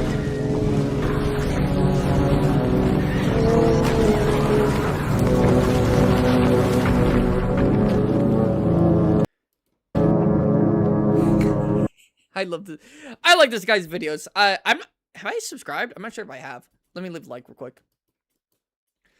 I don't think he's ever... I've watched his videos. I'm not sure if he's ever touched Monster Hunter. So I'm really curious to see his power scaling for Monster Hunter. For the very first time on the channel since I really started taking things seriously on YouTube, we have a non-analog horror video involving the Monster Hunter verse. As a kid, I did not get to play Yes, sir. the game. Like most PC intense games back in the day like Ark, I was stuck watching others play it, or I just used to watch those creature trails. But now, even with a PC, it feels like I missed way too much to start. Like, my knowledge on the Monster Hunter verse is extremely limited, only because some Discord members An IQ too low? I like that. really wanted me to do a Monster Hunter video, so I decided to do one. Go John, by the way. Roro is one of the mods, and he knows a ton about the Monster Hunter verse, so next Monster Hunter matchup is gonna involve some info when I ask him. Anyway, there we Okay, so he's gonna get his information from a buddy. Not the best. It really depends on your source. If your source is Viper, I understand that. If your source is Goji Man, I don't know about that. Just some creatures who you knew, even if you didn't play or watch gameplay. Things like Tigress and the Great Jagras. Oh my goodness, Reddy! Hello, Reddy! Hello! Has come up on someone's feed at least once, but by far the most odd and violent one to me is gonna be Devijo. I had no idea what this thing was when I first saw it. Looked like a giant theropod that was way too bulky, and somehow has a mouth that looks like a helicorpion. And aside from the fire attack homie does when he's really pissed off, most of the damage comes from straight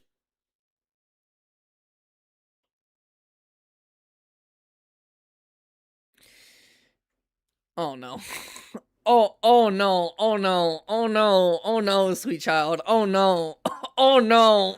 Scorpion. And aside from Oh, let me turn on the captions.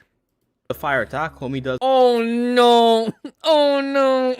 Oh no. Oh no. Bro, does it even look like fire? Does it even, when Devijo uses his breath, does it actually look like a fire breath? I don't know, gang. I've never thought of it as fire breath, even the first time I ever fought him. I didn't actually know what it was called. Funny enough, when I first ever saw Devijo, when I fought him in Generations, I had no idea what his breath was, but I immediately knew that was not fire. when he's really pissed off. Most of the damage comes from straight hands, or mouths I should say. His fighting style is ragdoll and hope for the best, something the species has in common with Jurassic World's strongest land abomination. The D-Rex is another traumatized and failed animal produced by InGen, surprise surprise, which made a life for itself after escaping, eventually becoming the largest and strongest. Okay, keep in mind, he doesn't know that much about Monster Hunter, okay? So he's not LARPing and saying he's a fan of well, I'm sure he likes Monster Hunter. Like, at least a little bit. But, like, he's not saying he's the biggest fan. He's played since, like, Try. And he's saying all this, okay? Keep that in mind. Keep that in mind. Keep that in mind. Alright, keep that in mind, okay? Strongest land carnivore in the verse, surrounded by other heavy hitters. Someone weirdly enough had mentioned D-Rex is bigger in that one shot than the normal changes a lot. Yeah, D-Rex changes size a lot. Like Viper said, he can just change his size at will. That's actually an ability he has, believe it or not. putting the Great Jagras up against it. I'm bad. Glad to see you reacting to stuff. One of my favorite channels. He's unironically like I wouldn't say that his videos take like the biggest amount of effort, but they're entertaining to watch. I like his commentary, and I also kind of like his editing style. I also like the whole like horror vibe his channel got going on. Indoraptor, which sounds low-key one-sided, but I'll see what I can do. Anyway, into this matchup, we have the most unhinged Brute Wyvern up against Jurassic World's aircraft grabbing. Most unhinged? Maybe. Depending if you consider Raging Brachydios basically killing itself as more unhinged. But you're not really wrong for that. And despite both being top tiers in their respective verses, the winner to this fight was over before it even started. I didn't even realize just how one-sided it was until I really started to do some research into the characters. But as always, hit the subscribe button and turn the notification bell on. Yeah, like, okay, like right here, like this, the D-Rex is so fucking huge. D-Rex right here is way bigger than Devijo. The D-Rex right here. Every other shot, though, I don't know about that. If you haven't already. So we'll start off with everyone's favorite category being strength. And for courtesy's sake, let's put the D-Rex up first. St. Hubert's biggest failure has sizes thrown all over the place, with the official poster drastically undersizing it like the Titanosaur. But most people did their own calculations, and most conservative weights say anywhere from 12 to 14. By the way, this guy deserved to die. Tons. But for this video, but I actually don't. I think, unironically, in the movie, I feel like they kind of portrayed him worse than his actions. Like, I think his actions were bad, but I think, like, people were treating him like the second coming of, like, Hitler or something. Like, people just, like, hated him. And I was like, I don't think what he did was, like, the craziest thing ever. But, like, he deserved to die. But, like, the way that he was treating him based on his actions, I feel like weren't, like, one-to-one. But that could be me. Was he really a villain? He was greedy, so he deserved it. I'm going to use some of the high estimates. Trust me, it's gonna need it. So upwards of 16 tons, not surpassing the 20-ton mark. This is already twice. Can we even know about, like, like the measurements for Devil Joe, I mean, you would have to take the model, like the asset model, and then like run it through a program to like figure it out. I think that's how Goji Center does it. I think that's what we saw with like Carnotaurus and stuff. I think that's how they were able to get the weight estimates. So you could do that for the Devil Joe. Here's the thing, I'm not sure if he's doing that for Devil Joe. I would be surprised if he is. Have we ever had a confirmed weight estimate? I don't think we have for Devil Joe. What about the C-Rex? We can know from the length data. I mean, but can we? We don't know about bone density, and we don't know, like, muscles and stuff. Like, I don't know if we could truly... I mean, I think we could have a conservative estimate, but I don't know if we can narrow it down even to, like, almost spot on. I mean, if you want to give, like, a large range, I think that would be fine, and I think that makes sense. But to say something like, oh, he's... Not say he is 15 tons, but to say that he is 15 tons for, like, no room for argument. Like, he is. I just wouldn't... I wouldn't agree with one answer and being very confident in that without seeing, like, in-depth analysis about it. And even then, since we don't know certain things, that can't be 100% correct. It's the way to summon the biggest theropods, and it used this strength to devastating effect, grabbing a rescue helicopter with one arm, crushing it by casual chewing. Have you seen Devil Joe in Marvel Rivals? No way, he's in Marvel Rivals? And then tossing it aside as though it was a paper airplane. Thing can also just straight up stop a jeep on the dot moving at high speed, not to mention the many deadly animals it has to live next to. Not as bad as Soren in its prime, but still really dangerous. But because the trailer lied to us, we didn't really get... I'm not gonna lie, I've been really wanting to do a death battle with this guy. I would love to put him against Anjanath. I would love it. I would love to do a death battle with him and Anjanath. But then I would also have to watch the TV shows and stuff because he actually comes up on a TV show that's supposedly canon. At least from what I've seen, although I could have been lied to. And I'm not sure if I'm just going to be watching all that. Soren in its prime, but still really dangerous. But because the trailer lied to us, we didn't really get to see much screen time as promised, and aside from the intro and ending scene, we don't see the D-Rex do anything significant. Most of the statements are usually fan theory or a deleted scene. Devil Joe on the other hand... Most of the statements are usually fan theory or... out of Spino, but here's the thing, right? Like... I agree that I think Anjanath's winning, but I think some people aren't putting enough respect on, like, oh my god, what's his actual code? We call him Spinosaurus, but he technically has, like, a code name. And I'm blanking on it. But he shows some decently impressive things. And it's not like the size difference is, like, extremely huge. And the Spino has actually been the only one to actively hunt T-Rexes. Canonically hunt T-Rexes.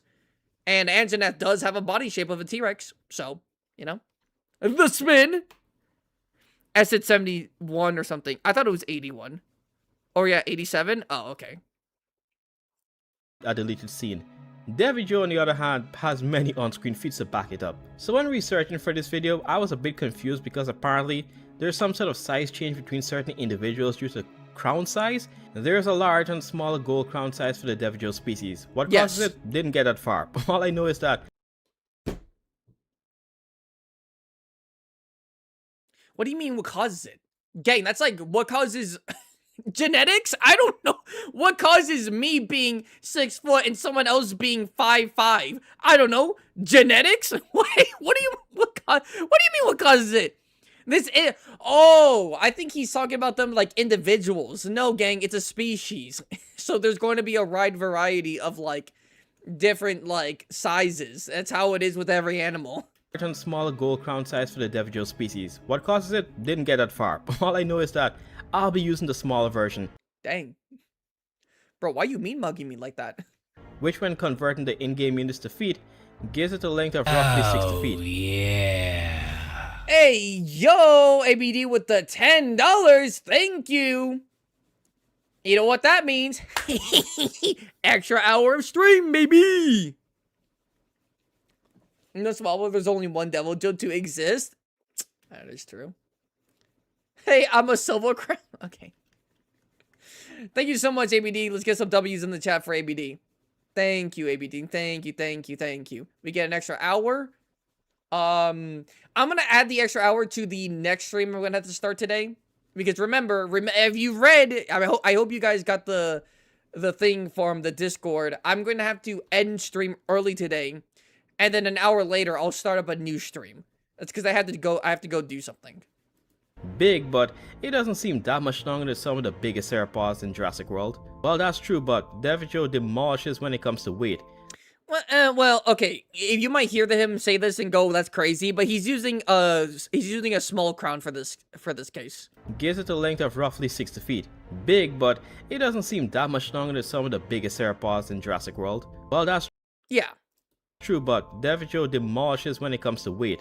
This animal is so bulky that its pump will make a pro bodybuilder tear up. The smaller version, like True. almost every other major monster in the game, doesn't have an official weight. But given his sheer bulk and estimates from a few sources, Homeboy said a minimum 20 tons. Very, very bare minimum. Things I'm fine with that.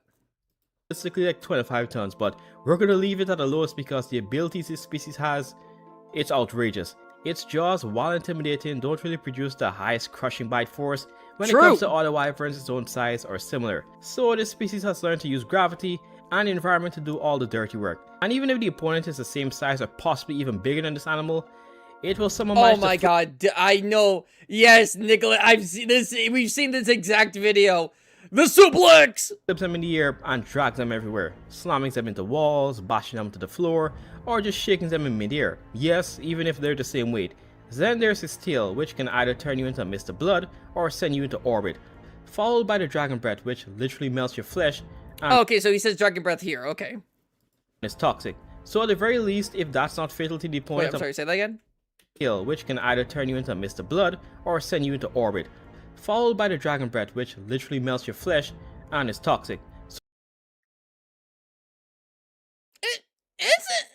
it? Does it melt your flesh? Melt your flesh. Does it melt? Is it well, it's toxic in the sense of, like, dragon energy in general is, in a sense, toxic. And, like, I guess you could say that, like, it's not good for you. Because you shouldn't have a lot of it, right? Like, it does stuff to, like, your mind and things. But melt your flesh? I don't know. And toxic is, like, a general term for it just being bad for you. I'm not sure if toxic in terms of, like, poison and things like that. If he's saying it like that, then no. His saliva is corrosive. Yeah, his saliva is corrosive, but he's saying his, I'm pretty sure he said his breath attack here. Into orbit, followed by the dragon breath, Yeah, the dragon breath. which literally melts your flesh and is toxic. No, I just don't think that's true. Like, could it blow your flesh apart? Yes, if Devil Joe, like, if Devil Joe made a dragon explosion directly on top of you, you're not, your flesh isn't the last thing you need to worry about. It's about, like, you just exploding. But the toxic thing is in a case of, like, it being bad for you, for, like, your body, then yes, you could consider it toxic because it's more like a chemical thing that happens with your brain. But, like, I think he was using it in the sense of, like, poison or, like an illness. In that case, no. So, I just think he's wrong here, but...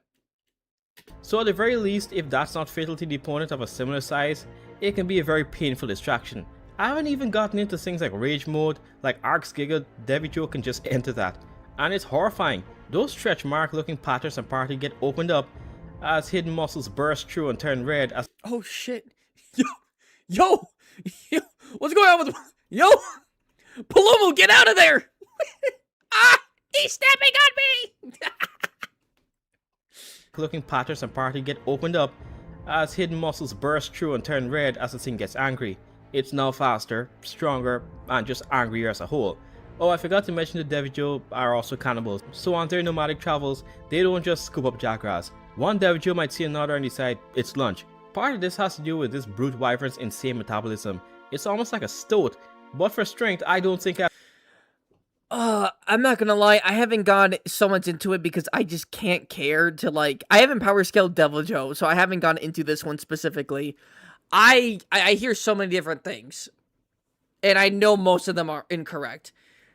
correct me if I'm wrong, Viper, specifically tell me how, without it being, okay, Viper, can you tell me the 100% confirmation on how Savage Devil Joe is made?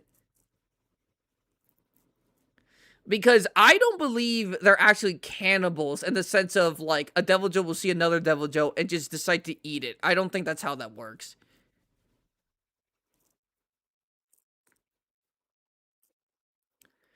I've heard different things about, well, obviously Devil Joe is Savage Devil Joe is the abundance of the dragon energy, yes, but like how that happens, I'm still iffy on because I haven't done my research for Devil Joe. Like I haven't done in-depth research for him. That hurts my trust in his source. Yeah, I'm not sure if his source is 100%. I'm not sure if his source isn't compromised. His source might just be compromised. I'm pretty sure Viper's messaging me the thing. But like how he said this, wait, hold on. To tell Bruce to scoop up Jackrass. One Devil Joe might see another and decide it's lunch. That, I'm pretty sure that's just wrong. Like, depending on how Savage Devil Joe's made, could be debated, or, not debated, but like, you know, you could argue certain things and kind of make a little bit of sense, I suppose. But Devil Joe do not just eat other Devil Joe just because. Like, they see another Devil Joe and they eat it. That's not how that works. Part of this has to do with this brute wyvern's insane metabolism. Apparently, is the Devil Joe so old that its cannibalism avoiding organ has stopped working, and he's high on other Devil Joe's dragon? Okay. So supposedly that's how it is. But do we actually know, like, confirmation, like, on that's how it is, or like have like a reasonable amount of evidence to support that? I gotta go, gang. Okay, bye, monster. Sorry, I didn't say bye earlier. That's what everything points towards. Okay. But, like, him saying that, like, Devil Joes just eat each other, it's like, that's not really the case. Like, they have a system in place for that literally not to be the case. Alright, y'all, time for me to go. Gotta drive home. Okay, bye, Jill. Bye-bye, Jill. You take care. Drive safely. Hey, Spot, watch Goji Center's video on Devil Joe versus Isla Sorna. I think I've already watched that, and I like it, but I'm not sure if I'll watch it again.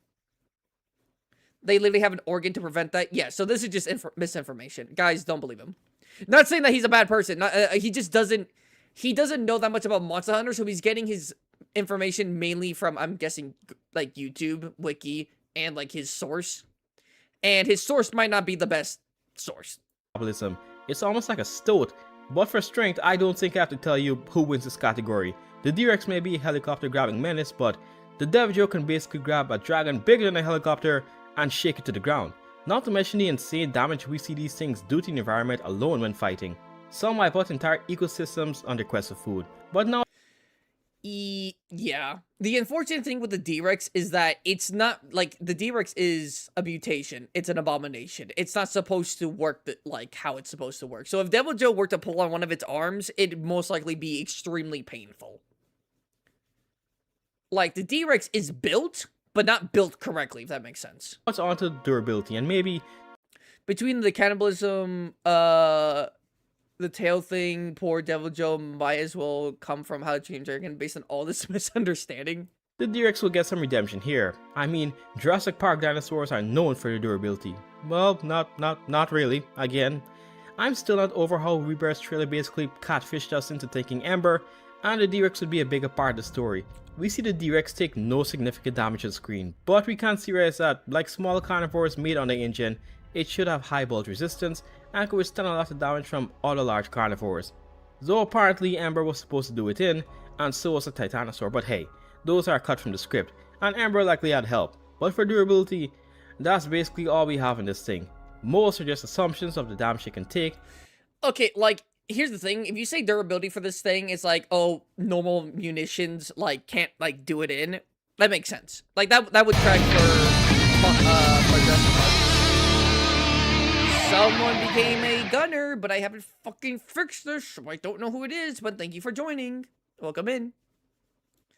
That's true. But, like, we have things, like, the size... We have, like, ammunition for Monster Hunter the size of our arm. And that's not doing much to Devil Joe. Well, like, even a round of that stuff isn't doing much to Devil Joe. while comparing it to other animals engine made. Devil Joe, on the other hand, once again, overdoes it. Even if you take the game mechanics out of it and place Devil Joe in a somewhat grounded universe like the Jurassic franchise, the damage it takes shouldn't be real. Powerful chemical, fire, lightning, and straight up organism erasing attacks have been set onto Devil Joe, and it's still sometimes What, wait. Gotta go? Okay, bye, Ash. Bye, Ash, you take care. Hold on here, I need you to run that back to me again. franchise. The damage it takes shouldn't be real. Damage it takes, okay. Powerful chemical. Powerful chemical. What chemical have we seen Devil Joe take? Unless it just means, like, poison weapons. And, like, paralysis and stuff. Fire, we've seen Rathalos. Lightning, I don't think we've seen Devil Joe get hit with lightning. Again, unless he's talking about the status, the elements and the status that we, like, inflict upon Devil Joe and stuff like that. And in that case, I guess, sure. I mean, it's definitely to a smaller degree. Like, us using a fire weapon is nowhere near comparable to, like, Rathalos' fire abilities. Like, it's just not, right? But Lightning and straight up organism erasing attacks have been straight up organism erasing attacks. Now, this is interesting. This is an interesting thing. What in God's name is he talking about with this one? Straight up organism erasing attacks? What has am I missing something? Am I missing something? What literally could this be? What has Devil Joe ever been hit by to think this?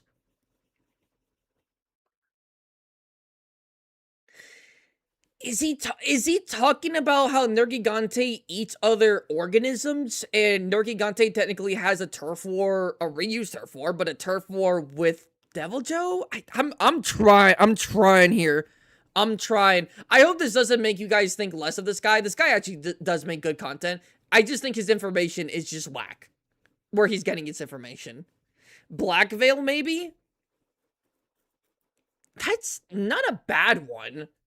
But that's not like organism erasing. I assume he meant that metaphorically? Bro, how the fuck do you even mean this metaphorically? Don't tell me he watched the Who Can Survive Safi video. Oh no. Oh no, gang. Oh no, gang. Oh no. Shouldn't be real. Powerful chemical, fire, lightning, and straight up organism erasing attacks have been set onto Devil. Why did he... Okay, why did he say organism erasing attacks and then show Rajank? Powerful chemical, fire, lightning, and straight up organism erasing attacks have been set onto Devil Joe, and they still sometimes come out on top, occasionally with barely a scratch. Even players describe hunting Devil Joe as one of the most stressful parts of the game. Whether it's truthful or not will be decided by the Monster Hunter players in the comments. To me, Devil Joe sounds like a fun wyvern to hunt down, but then again, the grinding might... He's fun to hunt as like the main hunt, but God forbid you're hunting something and then just Devil Joe comes out of nowhere, throwing shit around. Be just as stressful as Ark, so I shouldn't say anything. Anyway, even powerful attacks from players, be it magical or melee weapons, yeah, Devil Joe has to be dealt a lot of damage to be brought down. So once again, I'm sorry for... Like, okay, Devil Joe wins this, but it's like, the information on Devil Joe's part is just crazy. All Jurassic franchise fans, but possibly being very bullet resistant and having the ability to survive some medium-sized explosions is not really comparable to an animal that could tank hits from other things that could wipe out a town if they wanted to. Which... What? Are we talking about, like... Do I think Theoshra can just wipe out a town? Just wipe out a town? No, I don't think so. A town? Nah, that's a bit much. Like, could they devastate a town? Sure, but, like, attacks that could wipe out a town. Diver with the sparkles, thank you so much. I mean, the fact that he thinks this is a fight, fair enough. to even make content on. Well, okay, to be fair, sometimes people on who do versus videos kind of like make us stomp. Like if like thematically it's a good video, like thematically it's a good matchup, but like the stats just like don't make it the case. Then like there's people who do that, like Shigaraki versus Mahito from Death Battle. Like thematically, like, you know, with like the topic and everything, not topic, but you know, like the optics of like the fight, like they look good, but like the stats are just not comparable. So like this, like I can kind of see this, but if you want like a D-rank, if you probably like have, okay, well not Zoshia, but you would want like an abomination monster to fight another abomination monster. So Chaotic Gore would low-key make more sense as like a matchup, but that would kind of just be worse for him. Pretty comparable to an animal that could tank hits from other things that could wipe out a town if they wanted to. Okay, I still don't understand. What the hell are you talking Very about? bolt resistant and having the ability to survive some medium-sized explosions. Edgeneth would have been better. Edgeneth would have actually been better. Is not really comparable to an animal that could tank hits from other things that could wipe out a town if they Wait, that could attack hits or could take a hit? What? is not really comparable to an animal that could tank hits from other things that could I think he meant tank. medium-sized explosions. Is not really comparable to an animal that could tank hits from other things that could wipe out a town if they wanted to. I think he's talking about an Elder Dragon, and in that case, he's not wrong. Like, a Kushala and a Teostra could, I think, decimate, like, a town. But not in, like, one hit, but, like, as a monster, they could probably take down a town. Yes, I think that's true. But he kind of made it sound like these monsters are just, like, wiping out towns, just like, you know, like, just like that. Which, no, they're not. It's gonna take a second. Which brings us into a category both frankly lack, and its overall intelligence. The D-Rex isn't stupid. I mean, if they both lack this, then is this not just like a null and void category to like place them both in? But it definitely isn't one of the Oh yeah, we only got 7 minutes left. This man definitely adding this for runtime. smarter carnivores in the Jurassic franchise. Get Still, your back, it is King. smarter than base small crown Devijo. Any version, I think. Could be wrong though. Devijo is driven almost entirely on primal urges. The need to eat and travel is the most important. He's not wrong there. There's not much thinking or strategy when it comes to fighting. It sees for prey item or threat, and they bite or try to destroy it any way possible. That's also not wrong. There's sometimes where it may pause before doing something, but that's a hit or miss. Who the fuck? Just grab something like an image on Facebook. Who was that? There's sometimes where it may pause before doing something. Who the fuck is this? Is this a meme? Who is this? But that's a hit or miss. The D-Rex on the other hand, They're both smart by dinosaur standards. Yes, but in their both respective universes, no. Queso's little bro? Oh. Also, thank you, Diver, for the 100. while not being on the smartest level, has basic emotional intelligence, and seems to hold some sort of grudge against humans, like two other dinosaurs I've talked about a lot on the channel. It often toys with Oh, yeah, the Indominus, is it Asset? No. Is it, I forgot. Damn, I forgot. But Spinosaurus is actually kind of low-key smart. Indoraptor and, the Indominus Rex are just, like, smart creatures. Like, just straight up smart. humans before killing Asset 87, there you go. them, almost as though it's doing it on purpose, but even if it was not malicious, the curiosity to grab and observe something just because it's unsure, instead of immediately eating it, shows greater levels of IQ. Now, battle IQ and experience can be slightly different. Devijo definitely has a lot more battle experience, but again, I'm not sure if the species even uses those past experiences to help in future fights when it comes to planning and assessing risk, so I think it helps when it comes to, like, taking down certain monsters, like flying wyverns and stuff like that, but in a general sense, maybe not to the best extent that they could use the information. even uses those past experiences to help in future fights when You think Spinosaurus was an aquatic animal? Well, it's almost certainly a semi-aquatic animal, but purely aquatic, I wouldn't say so. At least what I believe in. In my heart of hearts. comes to planning and assessing risk. So for overall intelligence, it just goes to the D-Rex here which brings us into speed, endurance, and abilities. For Speed, Devil Joe. Endurance, Devil Joe. Abilities, Devil Joe. Damn, this is just a massacre. and endurance, that immediately is going to have to go to Devil Joe. First off, we never even see the D-Rex run, so there's that. And when it comes to endurance, Devil Joe is literally a nomadic animal. It can't hold a single territory as its own, sometimes because it just destroys the surrounding environment, while D-Rex, even though it moves around, still has a primary territory and is confined to one island. And as far as abilities go, well, the D-Rex has as much defects as it does abilities, though some turn out to Damn, gang. work hand in hand. Those massive limbs can pick up large See ya. Okay, bye, Sinogur. Everyone say bye to Sinogur. objects, and also grants it range to dish out damage from certain opponents without receiving any.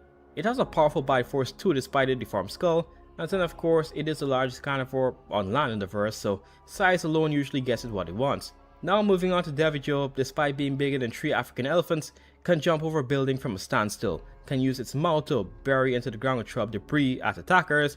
Then there's the Dragon's Breath, Rage Mode, etc, etc. I think you know who takes the ability side. But with all this tallied up, who takes the fight overall? Damn, it could be anyone's fight at this point. Gosh. Goodness, I don't know. Oh, fuck. You know what? At the end of the day, I think Dodo Gamma wins. Well, upon contact, the T-Rex might stop and stare. There's another cerebral looking animal in front of it. Resembles Ember, but it's even bigger and has a bunch of spikes all over its face. As for Devijo, he'll just see the T-Rex as either food or another obstacle to move. Likely both. Now, surprising as this Most likely both. If Deviljho sees it as an obstacle, it's going to, 1, kill it, and 2, eat it because it just used calories, like precious calories, to kill it. So, basically both. may sound, during the initial charge, I can see the T-Rex straight up clobbering Devijo onto the ground from the initial strike. And during the time Devijo is distracted, the mutant should run or move as fast as it can and get out of the area. Because if it doesn't seriously injure Devijo while he's down, Homie's gonna turn Hubert upside down when he gets up. And also, I said Devijo wasn't smart, I doubt he'd use the exact same head-on charge again. Still Primal Rage, but it would likely be in a different way, or in a way where the D-Rex will miss. And the D-Rex itself, That, I'm not gonna lie, Deviljho does not change his tactics. Like, Deviljho does not change his tactics, like, almost at all. Like, and if there are any variations to his tactics, it's very small. Also, thank you, Diver, for the gold coin. but it would likely be in a different way, or in a way where the D-Rex will miss. And the D-Rex itself can't just spam these heavy arm blows. Lifting and wielding such disproportionately large body parts takes a lot of energy, but to be real with you, Devijo just has to get a grip on one hand and he's shaking and ripping it off. And after that, it's just a slaughter as Devijo overpowers and shakes the D-Rex around and over until it dies. Remember, I'm using the higher estimates for the D-Rex and it's still smaller, but even at party, Devijo, when it comes to fighting similarly sized or sometimes even larger opponents who have the ability to dish out more than just melee attacks, don't really have an effect on him. Put him at a higher tier than the D-Rex. Imagine what would have happened if I used a larger Devijo form. Originally, I didn't know how one-sided it was until I started watching gameplay videos and reading the wikis. That's when I realized Devijo is Oh no, he read the wikis. Oh no! No, bro! Don't out yourself like that! No, bro! isn't just a big green dinosaur that can blow some black smoke occasionally. That thing's the real deal even at a small size. But by the time I realized this, I was too far into the video, so here you go. If you somehow think the D-Rex takes it, let me know how in the comments, and also drop any abilities I may have missed for Devijo. But that's pretty much all for now, folks. Have a good day. Deviljho would use a Jagras on the side that's just minding its business as a weapon to beat the shit out of the D-Rex. There's a good wiki, don't use fandom. Oh, I forgot there's 2 wikis. I hope he used the good one then. I hope he used the good one. I pray that he used the good one. What does the wiki say? The wiki just is very general and doesn't have like very good like information. Okay, the wiki fandom one. I mean, if you're just looking for like size charts or like a general like overview of like the monster appearance, then it's fine. But like anything other than that, then not really.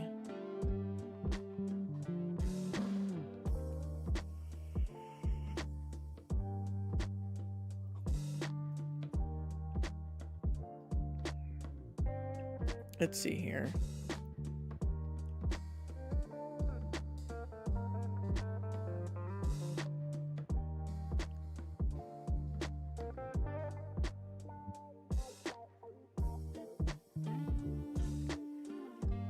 We gotta look for another video.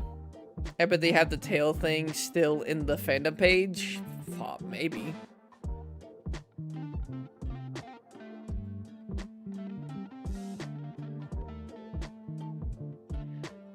You know what? We might just look at more Drade stuff. Cause I don't want you guys to think that like he's not good at power scaling. Like, excuse me. Like the monster facts that he does know and everything, he makes good analysis on certain things, but like other things that he doesn't know about, yeah. I mean, I'm sure he's just doing the best he can with the information he was given or he found. EDP documentary reaction? No, Boone, no. No. Also, hello, OG. I don't think I ever said hello to you. Hello, OG. Also, hello, Ready. I'm back, but I only stick around for an hour because I have work for in 5. Okay. Or you say in 5? No, at 5.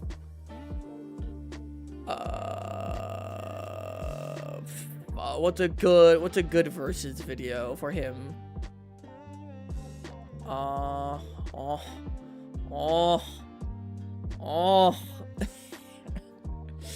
Let's see here.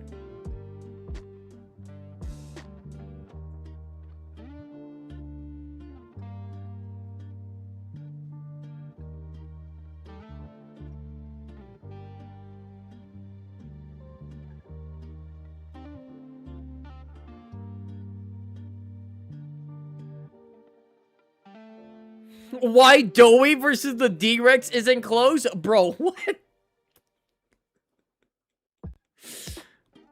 Oh my god. Oh! Could you survive in Monster Hunter? Oh, I never saw this one. It's 32 minutes? Fuck yeah. Fuck. What in the fuck is this? He tried his best. Yes, I can't. Again, he's not. Keep in mind, he's not a guy who just like is like, yeah, I'm a Monster Hunter fan, and he's only played one game, and he tries to act like he knows everything, right? He's very open that he doesn't know that much about Monster Hunter, but he still wants to give his 2 cents, and I think that's fine. Doey? Yes.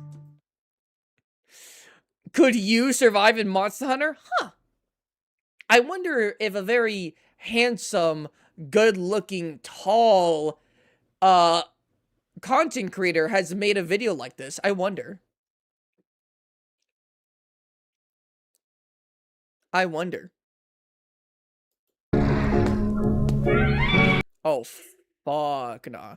And I want you to know something. This is literally like the best case. This is literally better than like if a Velociprey came at you.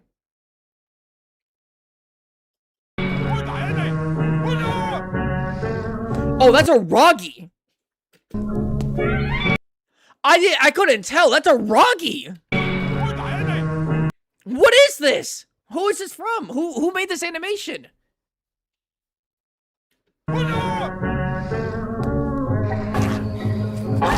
Oh shit.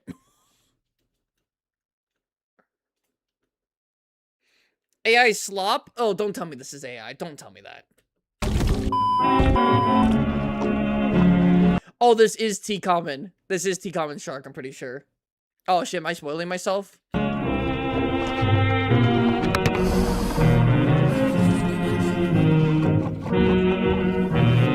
Oh fuck, I'm spoiling myself. You folks have been asking for the second part ever since I viewed part 1, so here. Oh no, this is spoilers. I can't watch this. I can't watch this. Humanity's Punishment. Oh my god, no, this is from T-Common Shark. I can't watch this. I'm sorry, I can't. I have to watch T-Common Shark's original video. I'm sorry, I can't do it. I can't do it.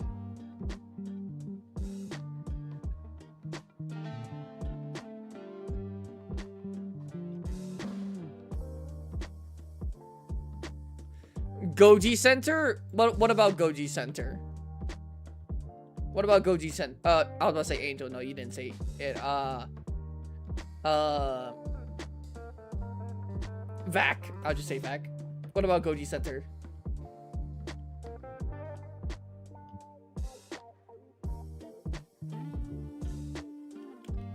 Let's watch it then, but I want to make a video on it. I gotta make reaction videos on it. You know what? That's next reaction videos I'm doing. The analog horror. I don't care. Could I wait a little bit longer for it to be October? Yes. But I gotta react to it. I'm not gonna react to it now, but I gotta make a video on it. I'm sorry. Monster Hunter, very survivable. Just don't be a hunter. I guess that is low-key true. But for now, we gotta watch another video because I can't watch this. Damn, I spoiled myself like a little bit, but I didn't spoil myself a ton. Artist goes wild for these monsters 6 months ago. Monster lover light. Oh nah.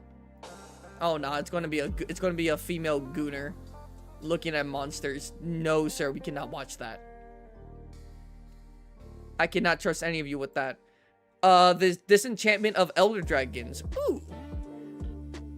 2 weeks. Oh, I've actually seen this on my recommended before. Yeah, I think we can do this.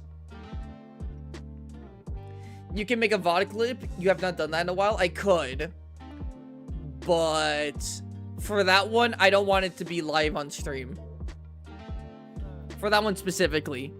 We're just doing reactions today. We're also just like kind of like talking and stuff. But mainly reactions because of things. Because of just today. And certain things are complicating today.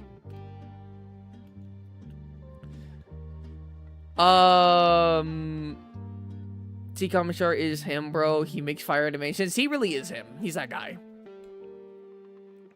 Yes, watch the Elder one. Okay.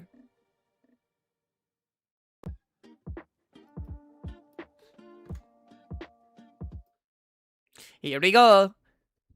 What do you think would be in the DLC for Master Rank? I think Shagaru is a good pick. I think Valstrax is a decent pick. I think Ivory isn't a bad pick. I think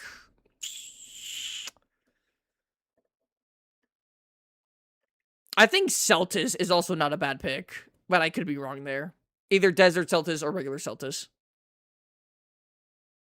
The year is 2004. Fuck was that? No AI was used in the making of this video. Thank you for telling me. I assumed probably not, but I guess thank you for telling me. The year is 2004. You are a hunter in Mineguard. Suddenly, you see a quest posted.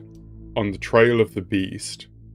You only get one chance to find and slay your quarry. You take it, setting out for the dark, foggy depths of... Oh no, by the way, Tiger is literally playing this. Because this is Monster Hunter 1, I believe. Is this Monster Hunter 2? The old swamp. Slowly you make your... Is this 2? Or is this... I can't tell. But Tiger, I think, is going to fight Kieran in... Tiger's going to... This is probably Dose. Tiger, I think, is going to fight Kieran. Because, eventually, he's going to fight, like, old, like, first Kieran. And that shit might actually make him quit. Way past herds of Bullfango, presumably rooting for truffles in the damp soil. Then, in the distance, you see it. A bright, shining monster, barely bigger than the Bullfango you passed. Who's Tiger? Tiger is another content creator. He's a Twitch streamer primarily, who just started dual streaming on YouTube. And he's a variety streamer, but he also does a decent amount of Monster Hunter. A decent amount.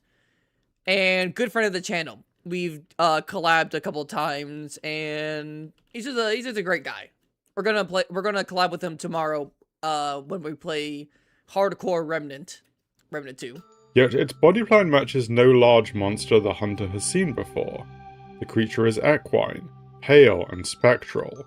Its body resembles a Kelby, but this Okay, low-key, I'm gonna actually turn off this again. is no Kelby. There's like so much shit on the screen that I gotta turn that off. Its mane crackles with thunder, and its body radiates a soft, ghostly sheen. It seems not to be a creature of this world. The year is 2019. You are a hunter dispatched from Celiana to explore the mysterious Guiding Lands, a space where climates and biomes clash and bleed into one another. You have heard reports of a broken-horned Kirin. In a newly discovered volcanic pocket, you spy the creature again, white and shining. What is your favorite video you've made? Oh, that's a good one. That's a good one. What's my favorite one I've made? I've had a lot of them.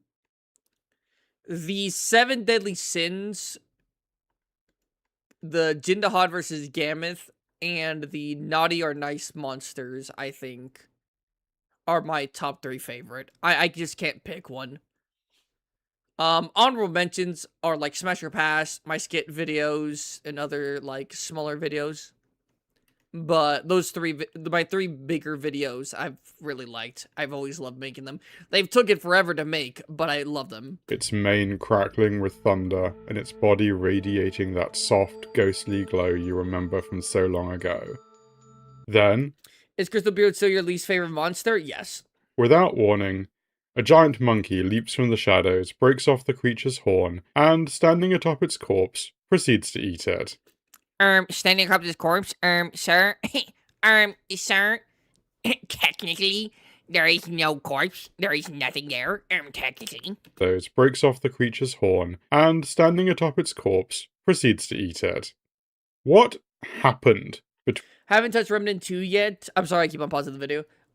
First was fun as fuck, though. Have a good time, big dog. Yes.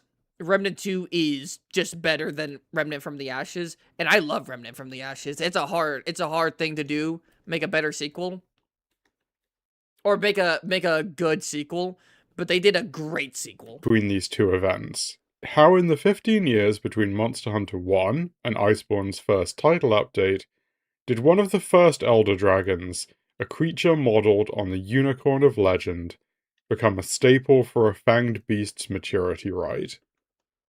Good day, everyone. This is Laraika Leray, your local gaming academic, and this gap is what I am going to talk about today.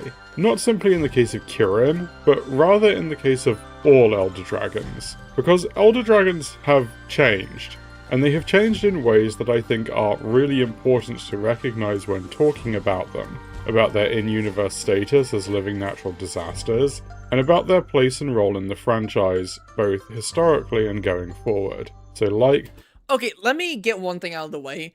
I think that we have kind of just brushed off Elder Dragons at this point, right? Like Elder Dragons like Kushala, we just don't find interesting anymore. And I don't like that, right? Excuse me. I really wish that they do good for like Elder Dragons and Ascendants to really make us feel that these are natural disasters. Because I want that to be the case, right? I want people to go, I don't want people to just look at like Shara and think of them as the only interesting Elder Dragons, or that they're the only like powerful Elder Dragons, and the other ones just aren't that strong. I don't want that to be the case. However, with that being said, I think the fact that like they're mysterious monsters and like how people viewed them in the first games and not viewing them the same way just makes sense. Because think about it like this, because we've actually seen an evolution of like technology in the Monster Hunter from like Monster Hunter 1 to like now. There's an evolution of technology. So there's been like a good amount of progress. So the idea that like everyone would still be like confused and stuff about Elder Dragons, even like in-game people or us as the players, is just weird. That wouldn't make sense. Like us not understanding how anything about Kushala would make sense in the beginning, same thing with Kirin, but now that we know a lot about these monsters because they've been in the series for a long time, it makes sense that like, you know, they wouldn't be as exciting, And 2, they're not as, like, mystical as they were before. Right? That's just how it goes. Does that make sense? People don't understand that players know more about elders than the hunters do. That is very true. Very, very true. But even the Hunters Guild know more than they did when they first ever, obviously, since they ever first encountered it, right? Like, they've made strides in, like, understanding Elder Dragons in general. Like, the guild, from, like, first game to now. But obviously, we still, as players, know more than they do. They need to show the effects of the world around them. When Kushala is around in Ascendance, he should kick up strong winds or sandstorms in the plains. Yes. I think that was it, right? Like, Kushala just, like, being in, like, Kushala, like, if you find him in Rise, or you find him in World and stuff, like, there's no storms or anything, right? There's nothing, like, really big going on there. Even with Kirin and Namiel, like, there's some storms in the sky, but it doesn't really feel like, there's, like, a slight tone shift, but not anything crazy for what those monsters are supposed to represent. And in that case, I want them to have better representation in that way. But saying that, like, oh, this monster doesn't seem as strong as it was before, and it's like, yes. Like, there's certain things that, like, with the passage of time just make sense, and it's hard to go back.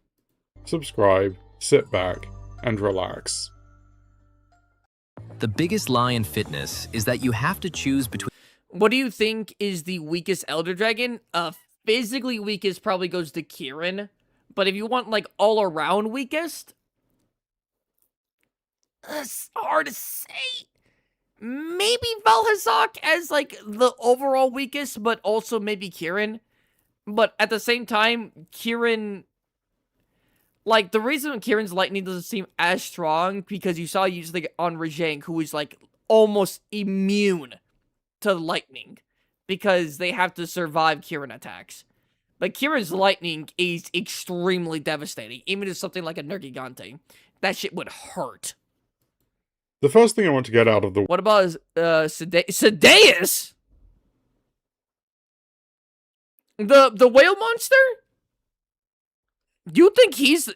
Gang, come on now. way is that Rajang preying on Kirin was not a concept only conceived in Iceborne. The idea itself apparently goes back as far as Monster Hunter DOS, the game that our resident King Kong debuted in, when World's eventual director Yuya Tokuda asked Kanami Fujioka if he could feed Kirin horns to a Rajang through the pet system. Iceborne was the first title this relationship was fully realized in, however, and this situating of Kirin within the normal order of predator-prey dynamics is noticeable not simply because Kirin is nominally an Elder Dragon, but because it is one of the original Elder Dragons, one designed to contrast the otherwise grounded world visuals and creature design of the franchise. Kirin's Japanese title is Phantom Beast, Kenji, a word that marks it as deliberately otherworldly, ghostly, and mysterious. Not, in other words, a thing that should regularly be monkey food. Even if this— Josh from Rage Gaming said that once. No way Josh said that Sedeus is the weakest Elder Dragon. There's no fucking shot. No shot. There's no way he said Sedeus was the weakest Elder Dragon. There's no fucking way. There's no way. Hello, Illusion. Hello. Also, Preston, I never ever actually said hi to you. Hello. I've acknowledged you, but I've never said hello to you. I'm sorry. Also, same thing with you, Ayers. I'm sorry. This shift was long Hello, Ayers. coming, the shift has still happened. What has happened to Kirin, in my view, is a process that in the social sciences and humanities is called disenchantment, the cultural process by which the world becomes less magical and more scientific. In his 1920 book, The Sociology of Religion, the sociologist Max Weber frames disenchantment as a hallmark of modern secularized societies, notably those in Western Europe, where it became a key factor in the separation of church and state, religion from public life.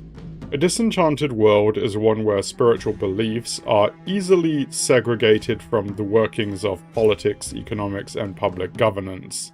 Disenchantment here translates to the German Entzauberung, which other scholars have suggested might be better read as demagification, the removal of magic. For Weber, this was a phenomenon that took place when humanity began to assume that it could, in his words, in principle master all things by calculation. That the world, that nature, could be mastered, understood, and thus manipulated according to rational calculus. This was itself a historical process. In a magic-filled world, nature might be manipulated through the propitiation of deities and spirits, by giving offerings and performing rituals, for example. This is still a form of calculation, but of a different order. It relies on external supernatural forces heeding one's requests. In a disenchanted world, however, nature is directly masterable. Humanity comes to see itself as able to control the world. I'm not gonna lie, I'm not sure where he's going with this, but I'm gonna let him cook. With its own hands. My core thesis in this video is that Elder Dragons in Monster Hunter have gone through a gradual process of disenchantment, a shift from being written and perceived as borderline supernatural entities with no clear place in the natural order, to more comprehensible animals with abilities that, while catastrophic, are natural and comprehensible to the guild and to us. Yes. Yeah, I mean, that has happened. Yeah, but that's because... Okay, quick question. Let's say everything about, everything we know about every single Elder Dragon is true. Like, all the facts that we know are true, everything, right? Everything, or a lot of things that we know are very likely to be true, are true, doesn't change. However, they have never been mentioned or confirmed. Right? So, let's say, what's a good one? I can't, unironically, I cannot. I actually can't think of one right now. But, like, an Elder Dragon fact that, like, us as the player never knew about. But, it's still true, but we just weren't told that it's true. Would that have been better than them telling us it's true in a book or something? I don't know. Oh, like Nakarkos, and the Sadeas thing. Right? Like that.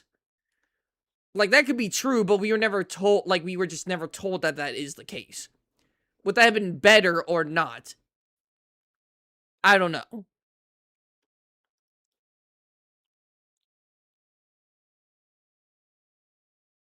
Isn't that kind of a good thing? I kind of hate that the idea that they're just magical. Yeah, okay, here's the thing, right?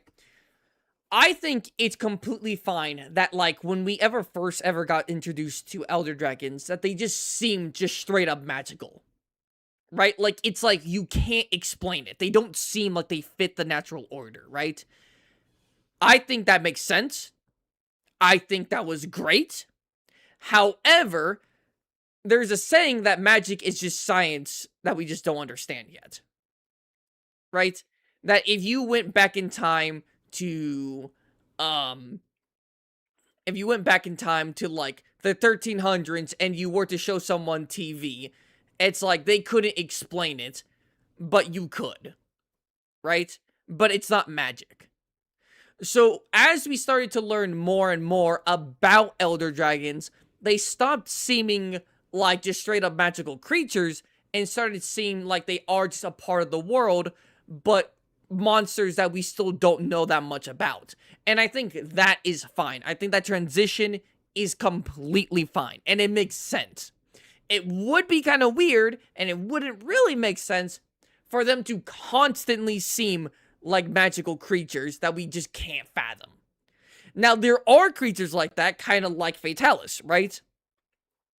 Or kind of like Zoshia, or certain other monsters, right? There is still that element of certain monsters we can't really explain, and kind of does seem like magic. And I think that's great. That differentiates certain monsters. But I don't think this is a bad thing. What about magic is friendship spot? Like, does that make sense? Is what I'm saying making sense? Yes or no? Whether you agree with it or not, I don't, like, that's fine if you disagree or you agree. But, like, is what I'm saying making sense? Because in his eyes, this doesn't, in his eyes, the demagification of, like, things is a bad thing. He's associating it with, like, a bad thing. I don't think it's a bad thing.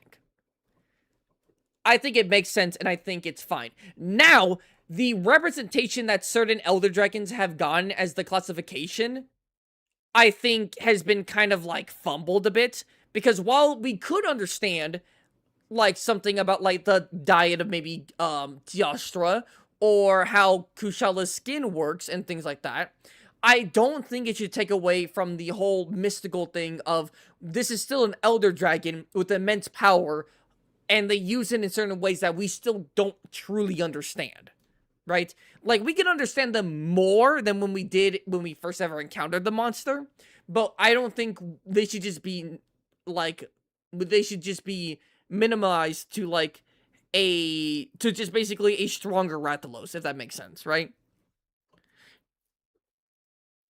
And I think they kind of fumbled that a little bit in, like, World and stuff, to just make them seem like another monster, and I don't like that. And that's what I hope Ascendants kind of fix. But the aspect of, like, demagification, that, like, they just seem like now they're a part of the ecosystem instead of, like, anomalies that don't make any sense, I think that just makes sense. Malzeno seems like magic when we first meet him. And yeah, there's still the whole, like, teleporting thing, which we don't really understand how that works, right? But we understand that Malzeno uses the curios. We understand Malzeno's, like, anatomy and things like, right? He's not just, like, a magical monster to us. He still has things that don't really make sense, but that's great, and that should be the case, because it's an Elder Dragon. We shouldn't know everything when it comes to an Elder Dragon. But, like, us knowing zero about Elder Dragon, or borderline zero for an Elder Dragon, for most Elder Dragons, I don't think should be the case anymore. That being the case in the beginning makes sense, but now it doesn't make sense for us to know basically zero about a certain monster. Again, unless it's, like, Fatalis or something. Or, like, the Black Dragons. And Iceborne, the even question is, Elder Dragons are real at all? Simply, our minds are giving natures a shape we can fathom. I mean, that's true. Right? It's like, we're only trying to make it make sense in our head. But that might not even be the true case. Which is nice, right? That still gives us a certain amount of mystery. But there are certain things where it's like, this could most likely be the case, and we can fathom that this most likely could be general sense how it works. This shift is gradual and uneven, but I think fairly definitive. This video started as a general Elder Dragon video, in which I categorized Elders based on how their abilities functioned. But in the course of writing, I realized that something more interesting, at least to me, had happened over the course of the franchise. So that's what you're going to hear today. But here's my original tier list if you really want to see. Oh wait, Supernatural got, oh wait, I think I've seen this. Have I seen this before? I'm not sure if I've seen this list. Also, what the fuck are these? Are these customs, are these custom logos? Is that Shagaru? Yo, that Shagaru one kind of crazy. Oh, is this the same artist that made this Dire Morales one? That's pretty cool. Fuck me, this Malzeno one has aura, bruh. Yo, my icons? There's no way you made these. There's no way, Viper, you made these. Not saying that you're not talented, but it's like you have, like, a popular, like...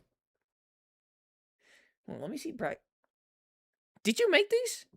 Some of them? You made some of these? Which ones did you make? Also, let me just, supernatural godlike above standard ecology, able to transform world via normal life cycle. Dangerous because big, Microclimate production logo. Literally just a guy. But now with a nut.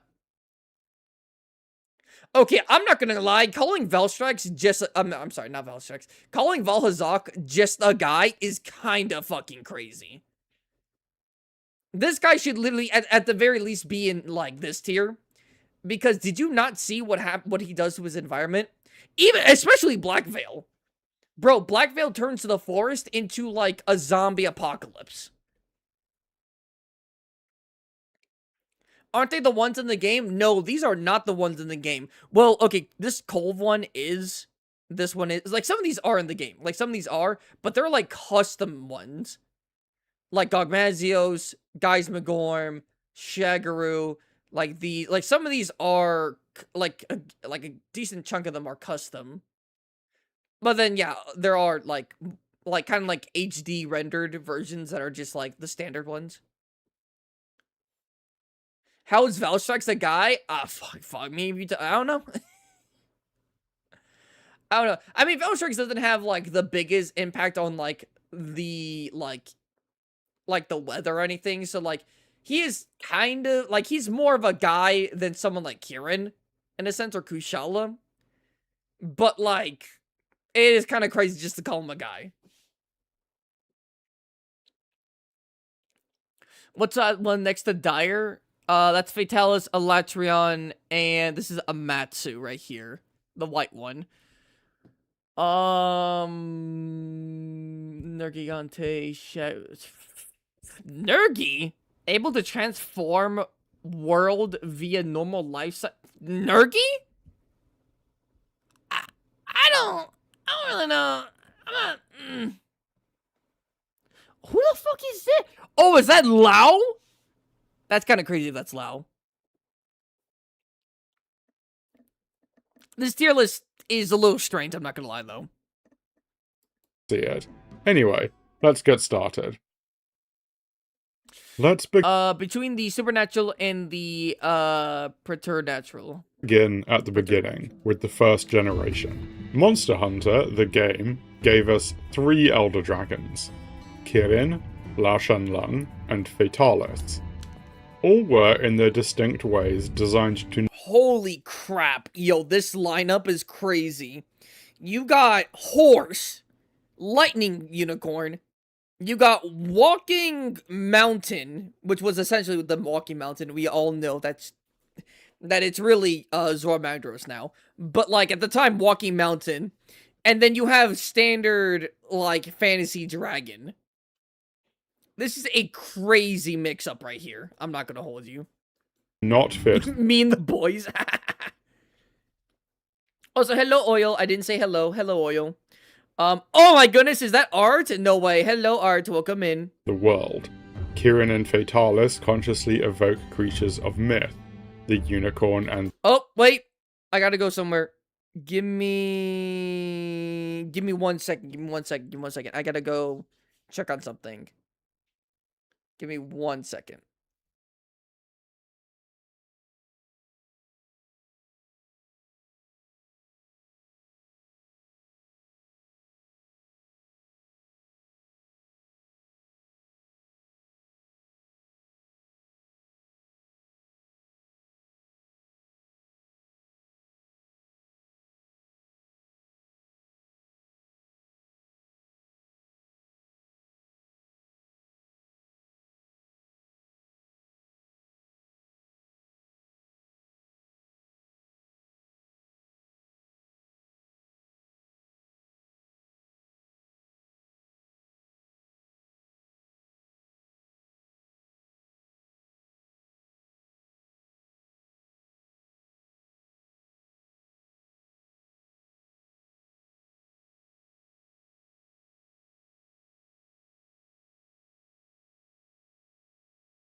Alrighty, hunters, I am back. I am back. And unfortunately, I have to end stream now. I'm gonna end stream just right now. We'll continue the video later, but I have to leave. Again, I will be back in like an hour or so. So like, don't worry. It's not like that's it for this entire day. But I will be back in about an hour, but I have to leave. Thank you guys for coming, by the way. Didn't really expect that many. I was expecting maybe like 10 people to be here, but I gotta be. I have to leave, but I will be back in like an hour, and we'll be doing the same thing. Just some reaction, just some chilling, okay? Just some big chilling. All right. I'll cry in the meantime. No, don't do that, Preston. But anyways, yep, I gotta go. Bye guys. See you in a little bit.